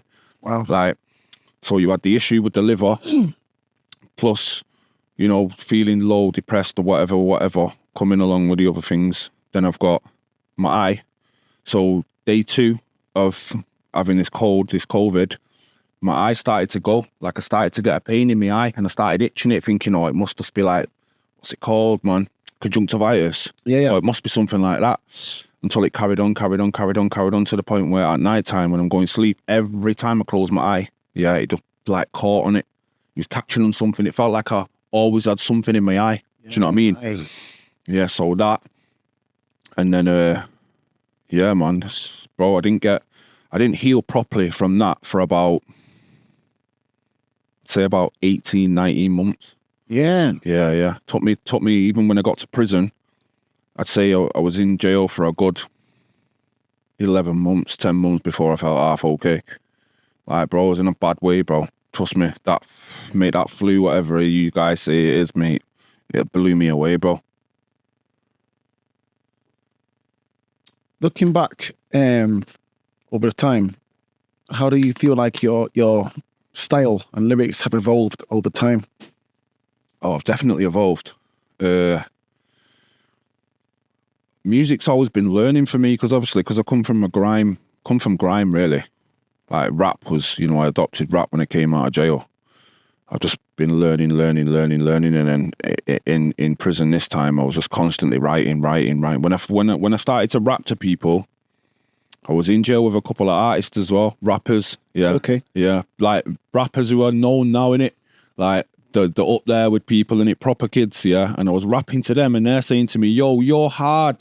Do you know what I mean? And I'm thinking, rah, all these people can't be saying I'm this good if I'm poo. Do you know what I mean? So I was just practicing, bro, writing, and I thought to myself, when I go out this time and I'm rapping, I need to kind of change it up. I need to come with a vibe for everyone. Instead of aiming for the streets, I need to aim for everybody. I want everyone, even, you know, that's where I've been, like I said, I've been working more on the hooks, you know, so like it's easy on the ears, bro. I know you got to explain, but, you know, just aim for a wider audience, bro. Yeah, but yeah, man, I think, yeah, I've been working on myself now for my rapping for quite a while, bro. Always try to get better. And like I say, like you're saying it, you improve over time if you stick to what you're doing, do you know what I mean? Yeah, man. When you write, do you start with emotions, experiences, or is it the melodies? Do you know what it is with me? It's the beats. Beat. Yeah. So depending on what the beat's like is what I'll speak about. Interesting. So my guy, Scott Beats, he'll explain this to you because he'll send me some beats and I'll say to him, nah, I can't work with that. Even though the beat's hard, it's like, I don't know if it's me ADHD or something, and then he'll send me another beat, yeah, and within an hour I've got a full song. Do you know what I mean? It's like certain beats click in my head, and I can like I said, I could just listen to a beat and and I like it, and I can just write a story. Like, I'll remember things will just come up in my head. Do you know what I mean? Like a picture board, like, remember when this happened, and boom, boom, boom, boom, boom, and it'll all just come out. But if the beat's dead, I'll be like, tone deaf, bro. Nothing will come out. It's just, so me, it's all depends on the beat, bro. You never write before you in the material and then apply it to a beat. I can write to a beat and spit it on a different beat, but I won't be able to write without a beat. Nah, I won't be able to do that. Are there any songs that were particularly hard to record or even write based on your past, maybe bringing up certain memories and emotions, and it might have been a bit hard for you to, I don't know, put a pen to paper? Probably Baby Boy, you know. Baby Boy off the Karma album. You know, because, yeah, that's one about a kid being out in the streets, selling crack and being homeless, and obviously making his way through the ranks, coming up in the game, you know, getting to where he needed to be. But in it, there's a lot of lines in it that like bring back memories. Do you know what I mean? Yeah, man. So yeah, Baby Boy, I'd say.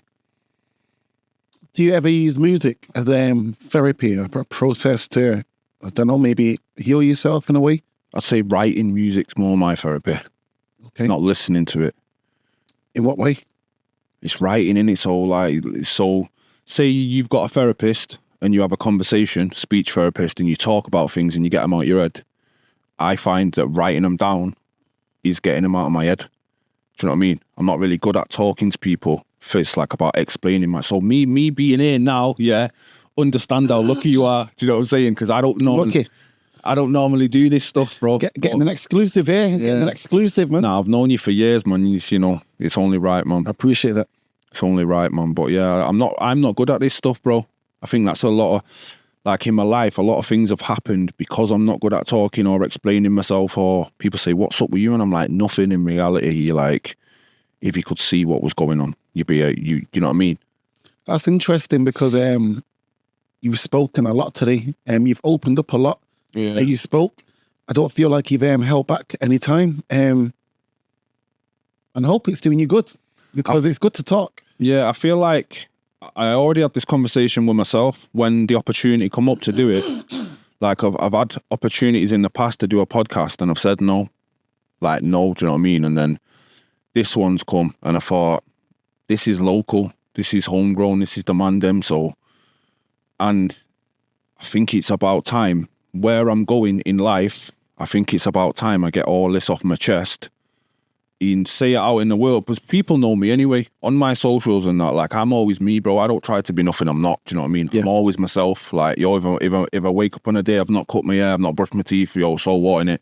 I have bad days too. Do you know what I mean? So, yeah, man, that's just be myself, innit? Just get it out there, man. I just thought, give it my man, give it everyone, and then everyone can see, like, yo, because all the pain I rap about and such and everything I've always give you is, here's the story, innit? Here's the story of me, innit? Do you know what I mean? This is where it all come from. Do you know what I mean? Good. Follows on to my next question. You've got a new album coming out 21st of November called VALOUR. Yeah, man, VALOUR. VALOUR. Yeah. Can you tell me the inspiration behind that track? Well, behind that album. Apologies. Yeah, VALOUR's like, you're already in it. Do you know what I mean? It's just, it comes with that word, comes off a load of other words, you know, like resilience, strong, mentally focused, you know, discipline, just all these things, you know what I mean? And a lot of that word and them words mean a lot to me, because obviously that's how I've basically got through my bad patch. Do you know what I mean? So I thought, basically, I've been through the trenches now, and I'm still here. You know, we're all ready, man. Do you know what I mean? We're ready. If you give us this, If God's give us this and we've made it through it, then we're clearly ready for anything that's gonna come. Do you know what I mean? So yeah, VALOUR, man. And yeah, the songs on there, myself, I've rapped on there. We've got a few artists on there. We've got Scott Beats, he's on there. Put a few, you know, my man's helped a lot with it. He's, you know, that's my guy. We've got Yardman, same again. He's another producer. He's, you know, between them two there, bro, they both helped me out a lot with the tape, man. And I think between all three of us, plus the guys who are featured, we've got a masterpiece. What themes or messages can the listeners expect to get from this album, VALOUR? Keep going, man. Keep going. That's one of the songs in it. I'm not even going to give you too much, but keep going, man. Like, time to get hard in it. Do you know what I mean? You will, you know, you will hit hills. You will, you know, you will hit holes. You will, you know, you hit brick walls, man, but you got to keep going. You'll never know how far you're going to get if you quit. Do you know what I mean? So yeah, that's basically the whole meaning around the tape. Like, don't give up in it. Do you know what I mean? Keep fighting. Yeah, man, keep fighting. All ears, man. Like, gets rough. Like I said, it gets rough and tough, man, but just don't give up. If I can make it, then, boy, yous have got hope too, man. Keep going in it. Do you know what I mean? What track on the album would you say is the most personal to yourself, and why? Oof. Shorty's Real. That's one to my missus, innit? Obviously, being in jail, and she's, you know, the whole time, she's coming up every single week without fail. Yeah. Just any jail, any weather, never missed a phone call, never misses, you know, money on the books, always there at the visits, like, always upbeat. I never am phoning home, and then she's like, she's always like, yo, even when I'm phoning and I'm low, do you know what I mean? She's like, yo, man, just lift your head up, innit? Do you know what I mean? Like, lifting my head up for me, like, yo, man, oi, yo, we're just on a few waves, innit? We're good surfers, man. Like, keep going, we'll surf through this, do you know what I mean? And yeah, man, Shorty's Real. I wrote a track about it and just thought, you know, you're always with me when I'm ringing on the prison phone. Yeah, I won't give you too much, but you'll hear it, man. Shorty's Real, yo, old type my missus, man. She's a real one. How do you decide which track to keep and cut when putting an album together? And were there any tracks that were difficult to cut from the process? I think it's not just, it's a group. I think that's a group decision, you know. Like, I could say, there's sometimes when I'll say, yo, I don't like that song, me, you know. But then I'll say to my guy, yo, yeah, brother, yo, what you think of that? And he'll go, that slaps. That is hard, bro. Like, do you know what I mean? So, not everyone who listens to certain songs will like it, but some other people will love it. So it's one of them, like, it's a group decision, but we've not actually put any songs on the tape that we've took off. Every song we've done have gone on the tape, and we've got more as well, but we're not going to add more. We're just gonna, they've got enough for now, innit? Do you know what I mean? But yeah. Do you see VALOUR as a turning point in your musical career? I wouldn't say turning point, but I see it as a strong point, because this is probably one of the best tapes we've done. Well, I've done, and obviously with my guys who've helped me, they've just made it even easier to become as good as it is. Do you know what I mean? So I don't know about turning point, but I know it's a good sign.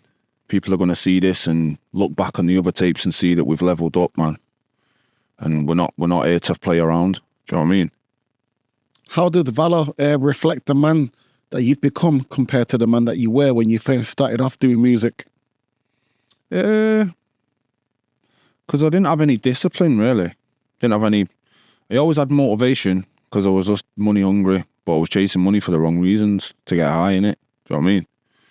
So yeah, no routine. There's a big difference, because now I've got routine, now I've got discipline, now I'm focused, now I know where I'm going in life, what I'm doing, why I'm doing it.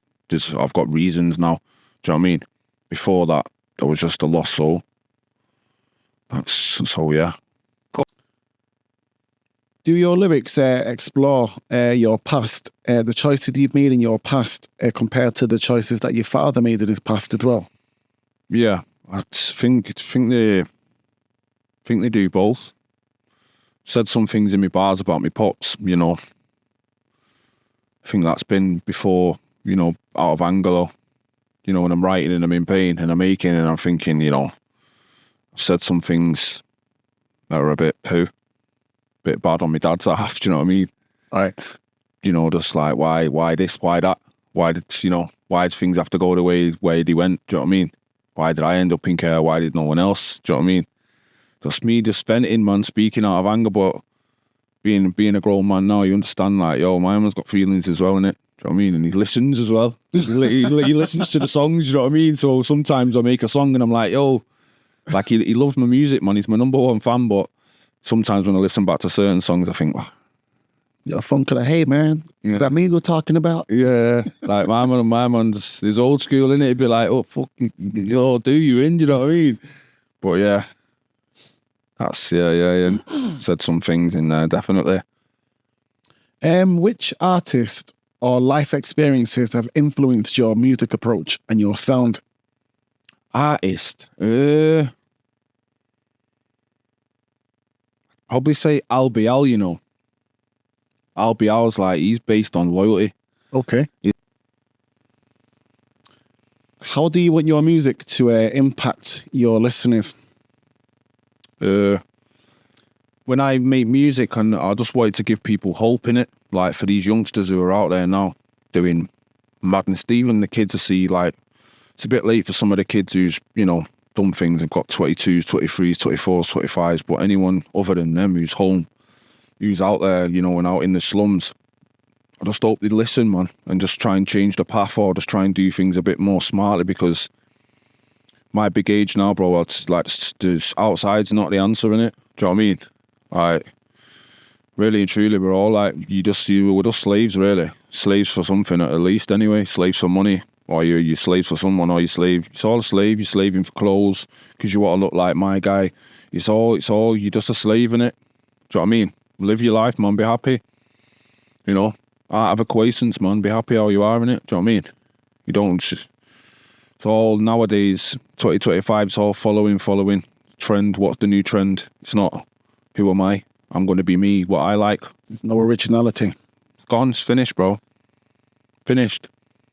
So my message to people is like, yo, just be yourself, be you.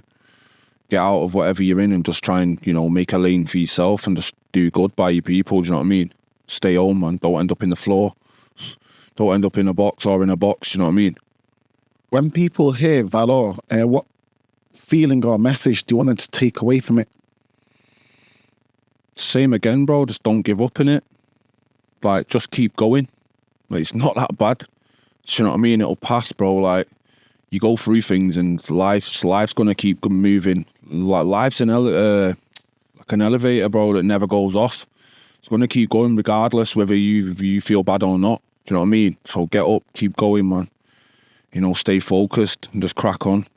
Just try and improve yourself always. Try and better yourself, better your people around you. And just do it and be comfortable in it. You know what I mean? What collaborations can we look out for on this album? Yes. We got Keeks on there. Keeks? Okay. Hard. GSE? Yeah. We got Buns on there from Salford. Okay. Yeah. Buns, good stuff. Clean-hearted, savage. We got Shakavelli on there. Shaq, yeah. Shout out Shaq. And we've got a kid from London as well. Well, he's not a kid, he's a man. Driller, D-Riller. Okay. Yeah, I think he's from Hackney. But yeah, he's a lot. How I've lived is kind of how he's lived. We've been through the same stuff, do you know what I mean? And we've kind of made it out. So when I spoke to him and, you know, I listened to his music and stuff, it's kind of the same. He knows, he can relate to what I'm talking about, do you know what I mean? I said, yo, do you want to do a track? He was like, send it, bro. Send it over, man. And then, yeah, made a track. It's hard, bro. Were there any obstacles you've had to overcome when trying to put this album together? Me, when I do track, I've never really done features. So a thing for me is asking people to jump on my thing. I'm thinking, do these even get on? Is this going to be an issue in the future? Or that's the type of things I think. Because, you know, nowadays, if I made a song with John and John don't get along with Alan and no one likes him, he's an op. Do you know what I mean? So just little things like that. But then I'm thinking, Nah, I'm not a gangbanger. I do my thing. I'm making music, and I stand. Well, as far as it goes, I stand alone. Do you know what I mean? Yeah. I come on my own. I'm not down with nothing. Do you know what I mean? So I just thought, yeah, man, that was. But then the little things that was picking at my head, and he's got to say, oh, I don't really like my man, bro. I don't really want to be on the same tape as him. Do you know what I mean? But no one said anything, man. It's all gone to plan, and every single person who give a feature, they've blessed the tape, bro. Are there any memorable moments from recording this album? Probably breaking the headphones in the Yardy's studio, breaking the headphones and recording without what's it called? There's a lead with something that goes from your laptop to this. I'm not up to date with all this productive shit, but I just rap and write in it. Yeah. But something weren't plugged in, and we was recording a full song and it didn't record. Like on the thing it recorded, but there was no sound. Do you know what I mean? And then he's gone, oh, bro, I've not charged it. There's something to do with a laptop. And he's like, I've not even charged it. I was like, nah, don't lie, bro. So there's little small things. Do you know what I mean? Yeah. Yeah, just little small things like that. They go a long way because, like you said, they pop out. Do you know what I mean? Oh, do you remember that time? Oh, what, when we recorded a full song for 3 minutes, bro, and didn't record it? Yeah, I remember, bro. It pissed me off. Just, yeah, man. Just little things. So you're a father. I am. Being a dad, what does that mean to you now? How has that shaped who you are? I think it gave me a lot more motivation. Like, it's given me a lot more goal to do what I'm doing for my kids. Don't get it twisted. Like I said previous, like I'm still learning.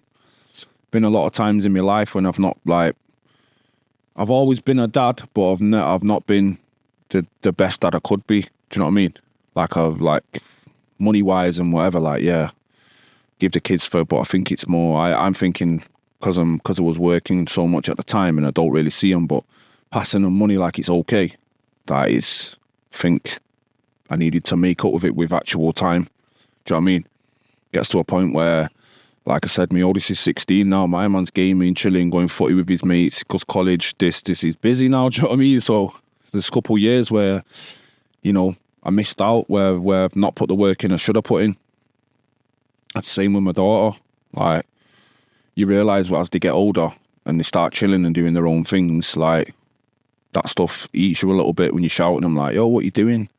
They're like, slipping out, Dad, I'm 16, I'm out with my mates, I'm going to Trafford Centre, I'm busy, innit? Do you know what I mean? Not in a bad way, but yeah, I'm scratching my head thinking, do you not want to see me or something? And they're like, nah, it's just, I've got my own life now, innit? Yeah.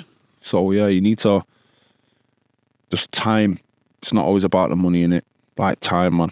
I'm grafting, thinking money's gonna, help him, or putting away things for in case, anything happens to me, so that'll be nice when I'm gone. But not thinking about being in the moment now, like, yo, your kids need you now, innit?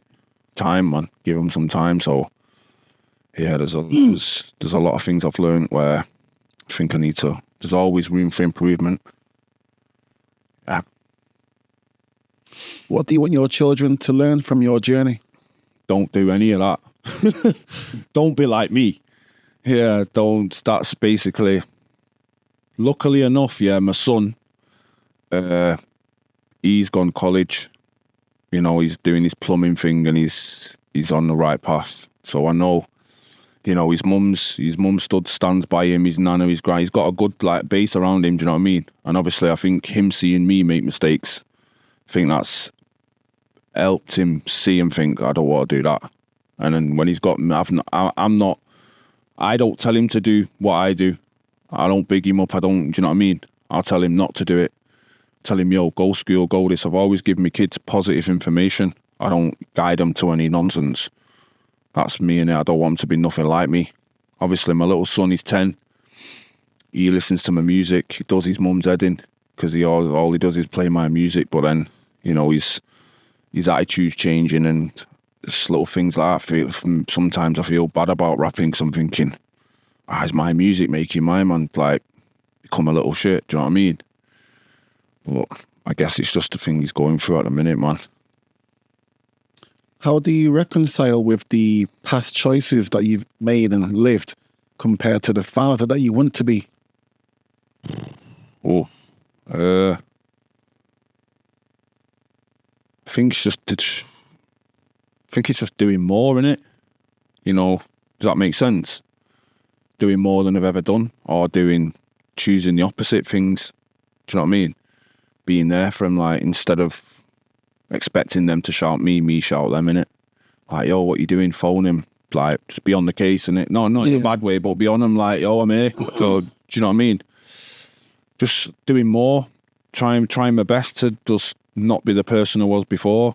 My kids know, innit? I love them. Like, they know I've always loved them, but it's just, I need to just put that time in and that work in before they get too old.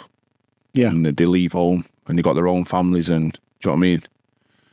Yeah, so I feel like being a better dad, innit? Doing more.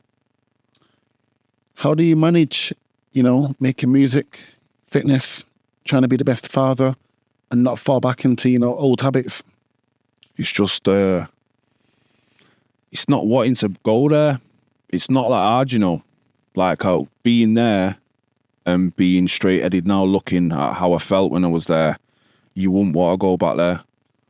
I'm happy with what I'm doing. Training makes me feel good. I feel confident.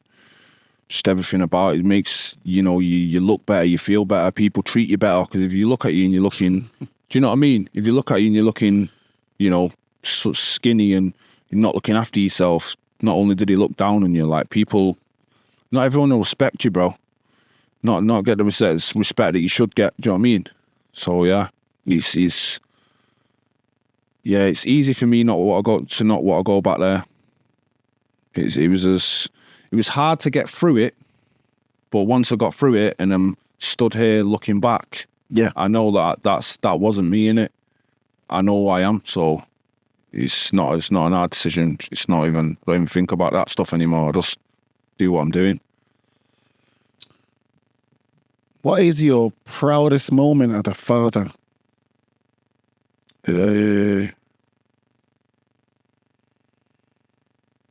Proudest, probably. Other than my son I've got now, my little baby who's 2, is being there for my kids. Well, in fact, I was there the day after Harley, my first one, was born. But other than that, my other kids, I've been there with the mums in it. Do you know what I mean? I've been there for the birth. I've helped them. Like, I'm not sure when it comes to things like that. I feel like me putting in work, that's a good mo. That's good for me, innit? Do you know what I mean? As a father, like, the proudest moment, maybe, I don't know, achievements that your kids have done, maybe something might have happened within the family. What's your proudest moment? Take your time to think. Little things like, just probably like little man getting star of the week and stuff. Just things like that. Yeah, your proudest moment, yeah. As a father. Just all them type of things, obviously. My daughter. One. Your proudest moment. It's hard because I've not got one kid. I know. I've got 5. Do you know what I mean? So it's, my proudest moment's probably having them all together at once. Like, because they all live, like, brother and sister live over there. Little man lives over there. The other little man lives with me. Do you know what I mean? So I think probably all being together at once, that's a proud moment because it's not easy to do. So yeah. Any day in particular that happened? It's weekends, innit? Every weekend? It used to be a weekend thing through the week. You know, they go school and so on and so on. And Saturdays, Sundays. Like, I've got a picture, yeah. In fact, with them all, when I took them all out for food, yeah, just don't ask me how I did it because I've got bad anxiety when it comes to that, yeah. But I actually got a picture, Frankie's and Benny's it was, yeah, of them all sat around the table with just me. That's probably the proudest moment. There you Having them all in the restaurant on myself. There you go. Yeah. How many kids? I've got Lucian, he's 2. Okay. Caius, who's 10. Tal, who's 14. Harley, who's 16. And I've got a stepdaughter, Keisha. Okay, she's 5. Yeah, 20 odd now. She does her own thing, but yeah. Okay. Active. Yeah, and I've got, no one did know. So when you hear this from me. I've got a new baby on the way as well. Very active. She'll be here next year. Congratulations, man. Thank you, brother. Appreciate it. She's a little girl, by the way. Does a little girl? Yeah, she's a little girl, man. She's going to be called VALOUR. Little princess. Yeah, man. Princess Bella. Princess Bella, man. Yeah, rapper in the making, maybe. Singer, maybe. Singer, maybe. Yeah, singer. Performer. Yeah. Does being a dad give you motivation to rewrite your story? Because, you know, your life's not over yet. We've all, you know, it's a story to the beginning, the middle, and the end. Yeah. I don't know. I think being a dad gives me the motivation to keep going. You wouldn't say rewrite my story. I wouldn't say that, because I wouldn't be who I am if I didn't have a story. I wouldn't have made me who and how I am the way I am if I didn't go through what I've been through. True. A lot of people say that. I hear that saying a lot. I've been through a lot myself. Yeah. And I'm being open and honest with myself. There's a lot of things I would prefer I didn't go through. Regardless of how, you know, people say it made you strong and resilient. I'm like, they don't live with the trauma and the pain and the, you know, the memories that you go through on a day-to-day basis. So, you know, as much as, you know, it made you who you are, I might have been different. I don't know. I don't believe we go through it for no reason. I strongly believe, like, our paths are written in it. If we're supposed to go through it, like, it'll come. I feel that's what it is. So I don't think I'd change anything. Like I said, I just keep going. Just made me strong. Made me be able to give good advice to the kids. Can give them, like, they've all got homes, good parents. Like, my kids' mums, they're all good stuff. They look like proper. Do you know what I mean? Can't say anything bad about the way they look after the kids. Nothing at all. So if they come to me and ask me for advice on the other side of things, maybe the street, or, you know, my friend did this, or they're going through this, or I can always give good advice and guide them the opposite way around. Do you know what I mean? I just use it as an advantage. But yeah, I don't think I'd change anything. What are your biggest fears as a parent, given your experiences in your past? The way the roads are now is just, God forbid something happening to one of my kids, innit? Like, the way it is, do you know what I mean? Like, with knives and, you know, all these kids getting about, and yeah, just think if one of my kids got hurt or stabbed or something like that. So I don't know. I'd be looking to, like, you know, I won't be happy about it. You've got some. It'd send man probably on another path. It'd probably knock me off track. Obviously, I've done well to get where I'm going and stay focused, but things like that, you know, it's mad because my kids are getting older and my daughter's like, yo, I'm going town. To me, I'm thinking town. I said, like, the other day, I'm going town. I said, town's full of weirdos. Don't really want you going town. Yeah. Do you know what I mean? It's like, I'm all right, Dad. Just going with a mate. The mums know where they're going on the tram, they're all right. And to me, though, I'm thinking, I know outside. Do you know what I mean? Yeah. So you don't really want your kid going there, man, but what can you do? Like you said, they're growing up. You just got to hope and pray they make it home safe or don't get dragged into any nonsense. What is the biggest sacrifices you've had to make as a father? I've probably made the wrong sacrifices, bro. I haven't made good sacrifices. If anything, I've made the wrong choices. Like, chose grafting over being there for my kids. Like, I say, I've had money. Money's not the problem. But when you sat in a gaff kicking a bag of money around, depressed, looking to do yourself, because you're thinking, like, yo, all this for this. Do you know what I mean? Well, like, I've seen my kids go from this to this, from babies to like 16-year-olds. And I'm thinking, wow, all this time, my motivation is, you know, for my kids. Yeah. But I've literally watched them grow up and not been like, active with him. I'm there for him, but I've just not done nowhere near enough what I should have done. That's kind of what it is, man. Yeah.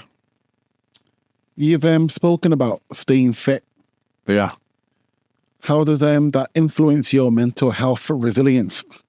it's important, bro.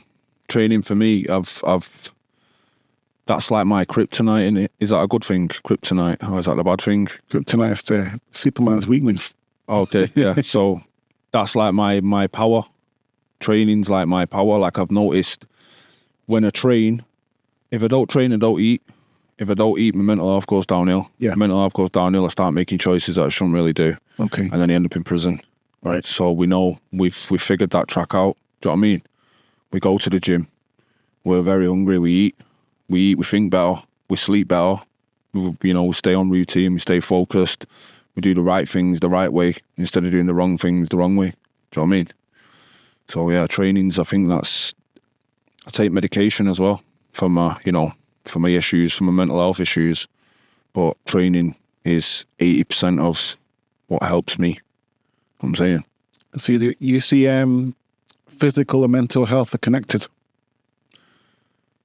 You were just saying, like, if you don't train, then, you don't eat. If you don't eat, then, your mental health goes downhill. So do you feel like there's a connection? Yeah, it definitely is a connection. I'd see it as a connection now, but I feel like you only see your mental health, like you say mental health, because someone's told you. I think when it's instilled in your head, you think about it more. You start operating a certain way and this and this. If we was never ever told about having a bad mental health and you just carried on your life, I feel like you'd come past things. Do you know what I mean? Yeah, yeah. Everyone's different. I know people might look at me and think, nah, he's cuckoo, but yeah, I feel like you can get through mental health if you look. So let's say you don't think you're cuckoo. Yeah. No, even when I say certain things, do you know what I mean? But yeah.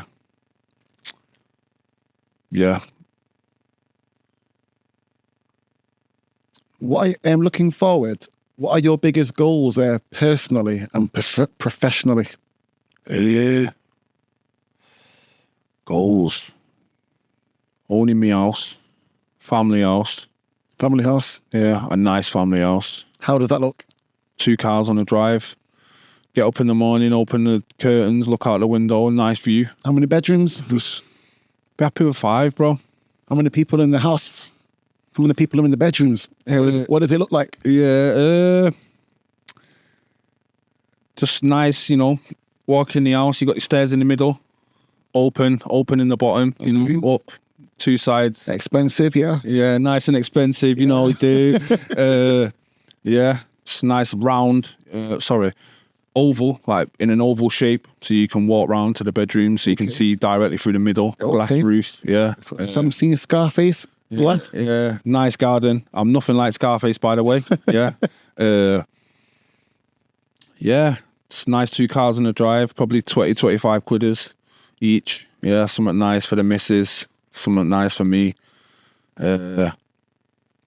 Long driveway, nice gates, maybe a horse or 2. Dogs, couple dogs, little jacuzzi in the back. How that can work, man. Comfortable, innit? That's coming, yeah? Yeah, it's comfortable, man. What about professionally? What personal goals yours have you got? Probably eventually, bro. I want to work with kids, me. I want to help, like, be probably a mentor or a care worker or I can see that. something along them lines, because I know the way I've gone through life, I could definitely help some of these kids. And I feel like when I was young, I'd listen to people like me. When the youth workers used to come in hoodies, trainers, you see that they're like, you look at them and think, he's from the streets. You've got more chance of listening to someone like me than you have someone who's never lived it.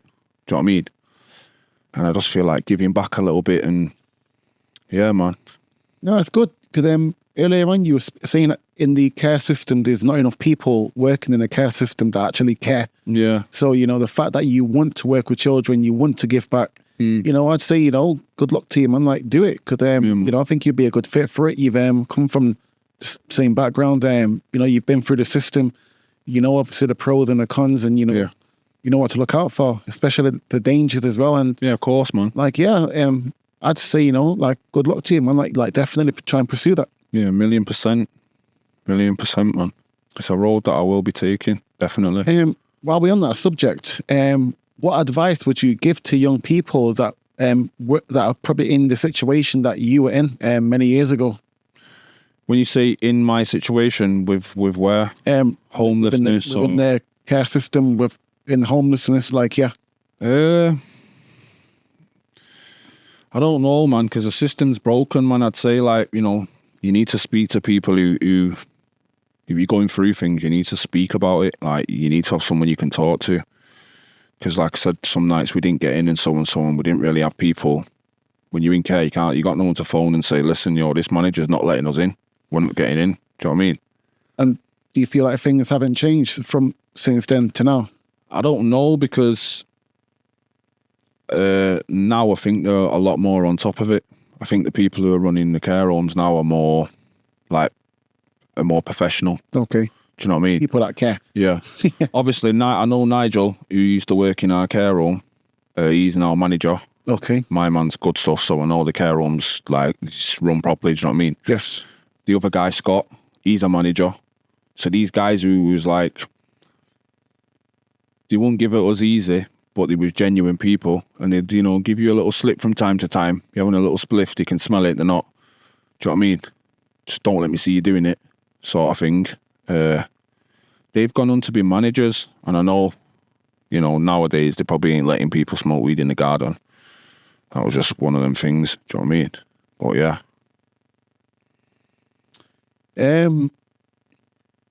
How do you cope with setbacks and criticism?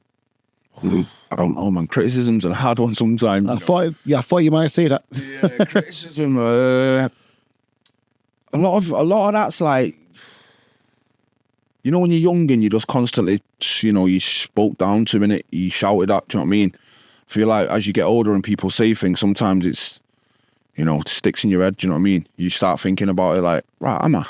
Or is it? Do you know what I mean? But being in prison this time and reading the books that I've read and so on, I've learned a lot, like, about dealing with people, things that other people say, if they don't mean anything to me anyway, especially. Do you know what I mean? A lot of things people say now don't have any substance to it. The internet's like anyone can be disrespectful. Like, from back in the day where me and you are from, if you was cheeky, you just get punched in the mouth. Yep. You don't work around there. Like, everyone had respect. Places had order. The way you operate, like, things had order. Do you know what I mean? The order. You know what I'm saying, innit? Nowadays, it's like, I'll do it. So, the internet, yeah, man. But sometimes, like, yeah, criticism can eat me, man. It can eat me, and it makes me like, I think, right, should I? Shouldn't I? Like, I get it all the time. But I'm stronger than that, innit? And I know that I'm doing things for the right reason, so yeah, any negative things people say don't matter to me, man. It's just water off a duck's back. If someone could listen to one of your tracks, just one, that would describe and explain who you are, which track would that be, and off which album or mixtape?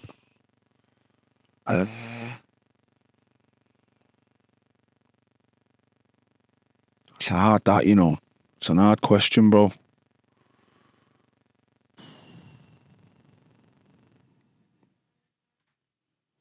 '80s Baby. It's not on an album, though.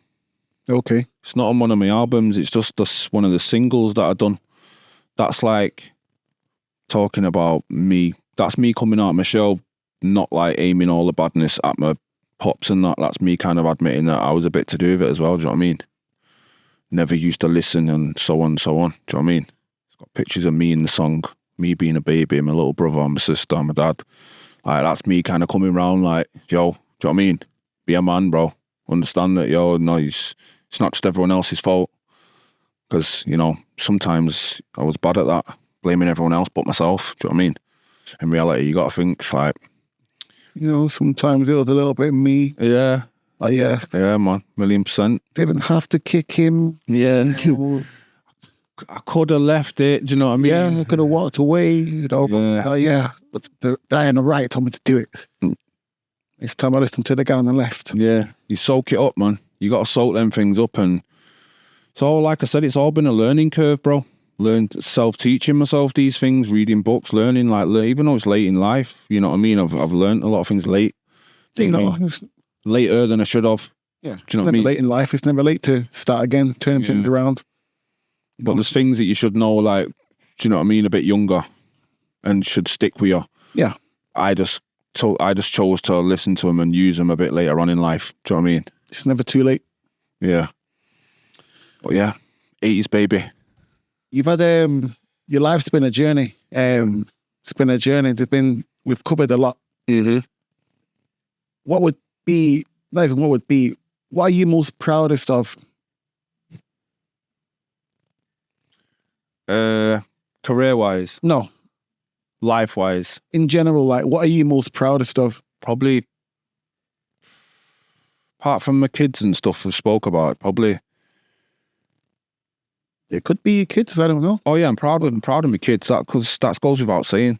That goes there. They're my number one, bro. Like, there's been, like I said, there's been times when I'm tired, bro. Do you know what I'm saying? Mentally, physically, like, I'm tired, bro. Saying to people, like, yo, been on the phone to my boy, like, crying, bro, in the car, late, 3 a.m, like, I'm tired, bro. It's like, go sleep then, bro. I'm like, no, bro, I'm tired, bro. Do you know what I'm saying? I'm mentally, physically tired. Do you know what I mean? Not understanding that I'm tired because of myself. I'm my own worst enemy. Do you know what I mean? I'm putting myself in this position. That's my proudest moment is being sat here right now, bro. Yeah, I've made it. Do you know what I mean? I've made it for all the things we've spoke about, and I've made it through it, and I've been able to sit here and explain to you all the things that I've ever been through, bro. I've never done that in my life, bro, ever. You know what? I'm proud of you.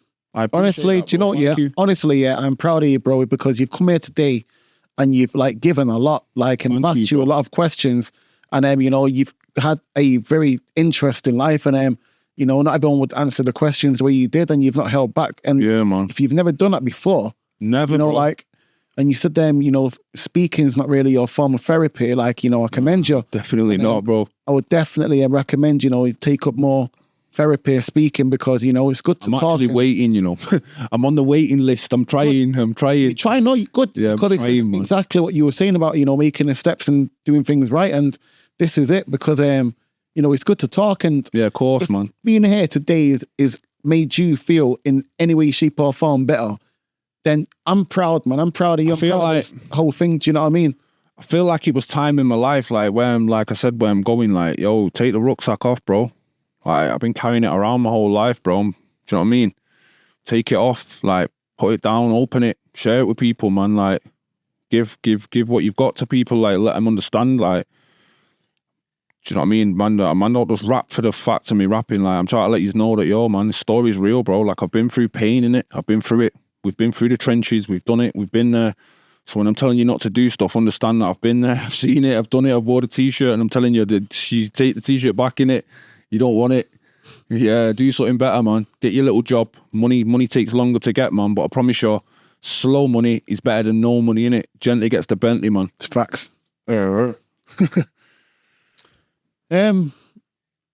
Saying that, what does success look like to you now?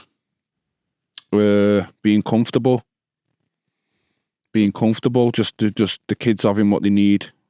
Me being happy, Mrs. being happy. Just going through life without having to worry about anything, bro. That's success to me. Comfortability, bro. Being comfortable. I don't want nothing major, me. Like, I know, you know, eventually I don't want a nice house and this, but it don't have to be too major. I don't want the pool. I don't want, you know, private planes and, you know, all this excess stuff and jewels and so, you know. Just comfortable. Kids go, Dad, is it okay if we do this? No problem. That's me being able to afford to do what you need. No problem. You know what I mean? Dad, can I get this? Yeah, of course you can. Or do this for me. Or get through that course, pass that test, and you can get it. Do you know what I mean? Just things like that, man. I don't need no major money, man. So when you die, you can't take it with me, bro. Any final messages to the listeners? Yeah, man.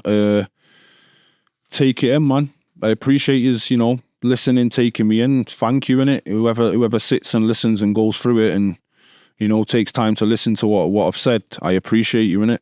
And yeah, man, I hope that if you're going through anything at this time, you know that it's gonna pass. Like, it's not forever, so don't drown don't drown in your problems, man. Just keep going, man. That's my message. Keep going. You'll make it, I promise. Yeah. Scar. So yeah, that's Reup T. Scar. But listen, I've got to ask you now. I'm glad you've done that. Yeah. Where does that come from? What is it about? Tell me the story behind Scar. Do you know what? Eagles, yeah? So basically, have you ever heard of eagle? They go, like made that noise. Yeah. Scar! That's me, innit? Eagles fly alone, bro. Scar! That's me, I fly alone, innit? Okay. Eagle sound, innit? Yeah. Eagle sound, bro. Eagle, okay. They fly alone, man. Okay, Reup T, the eagle. Well, people, thank you for tuning in to another episode of Are We There Yet?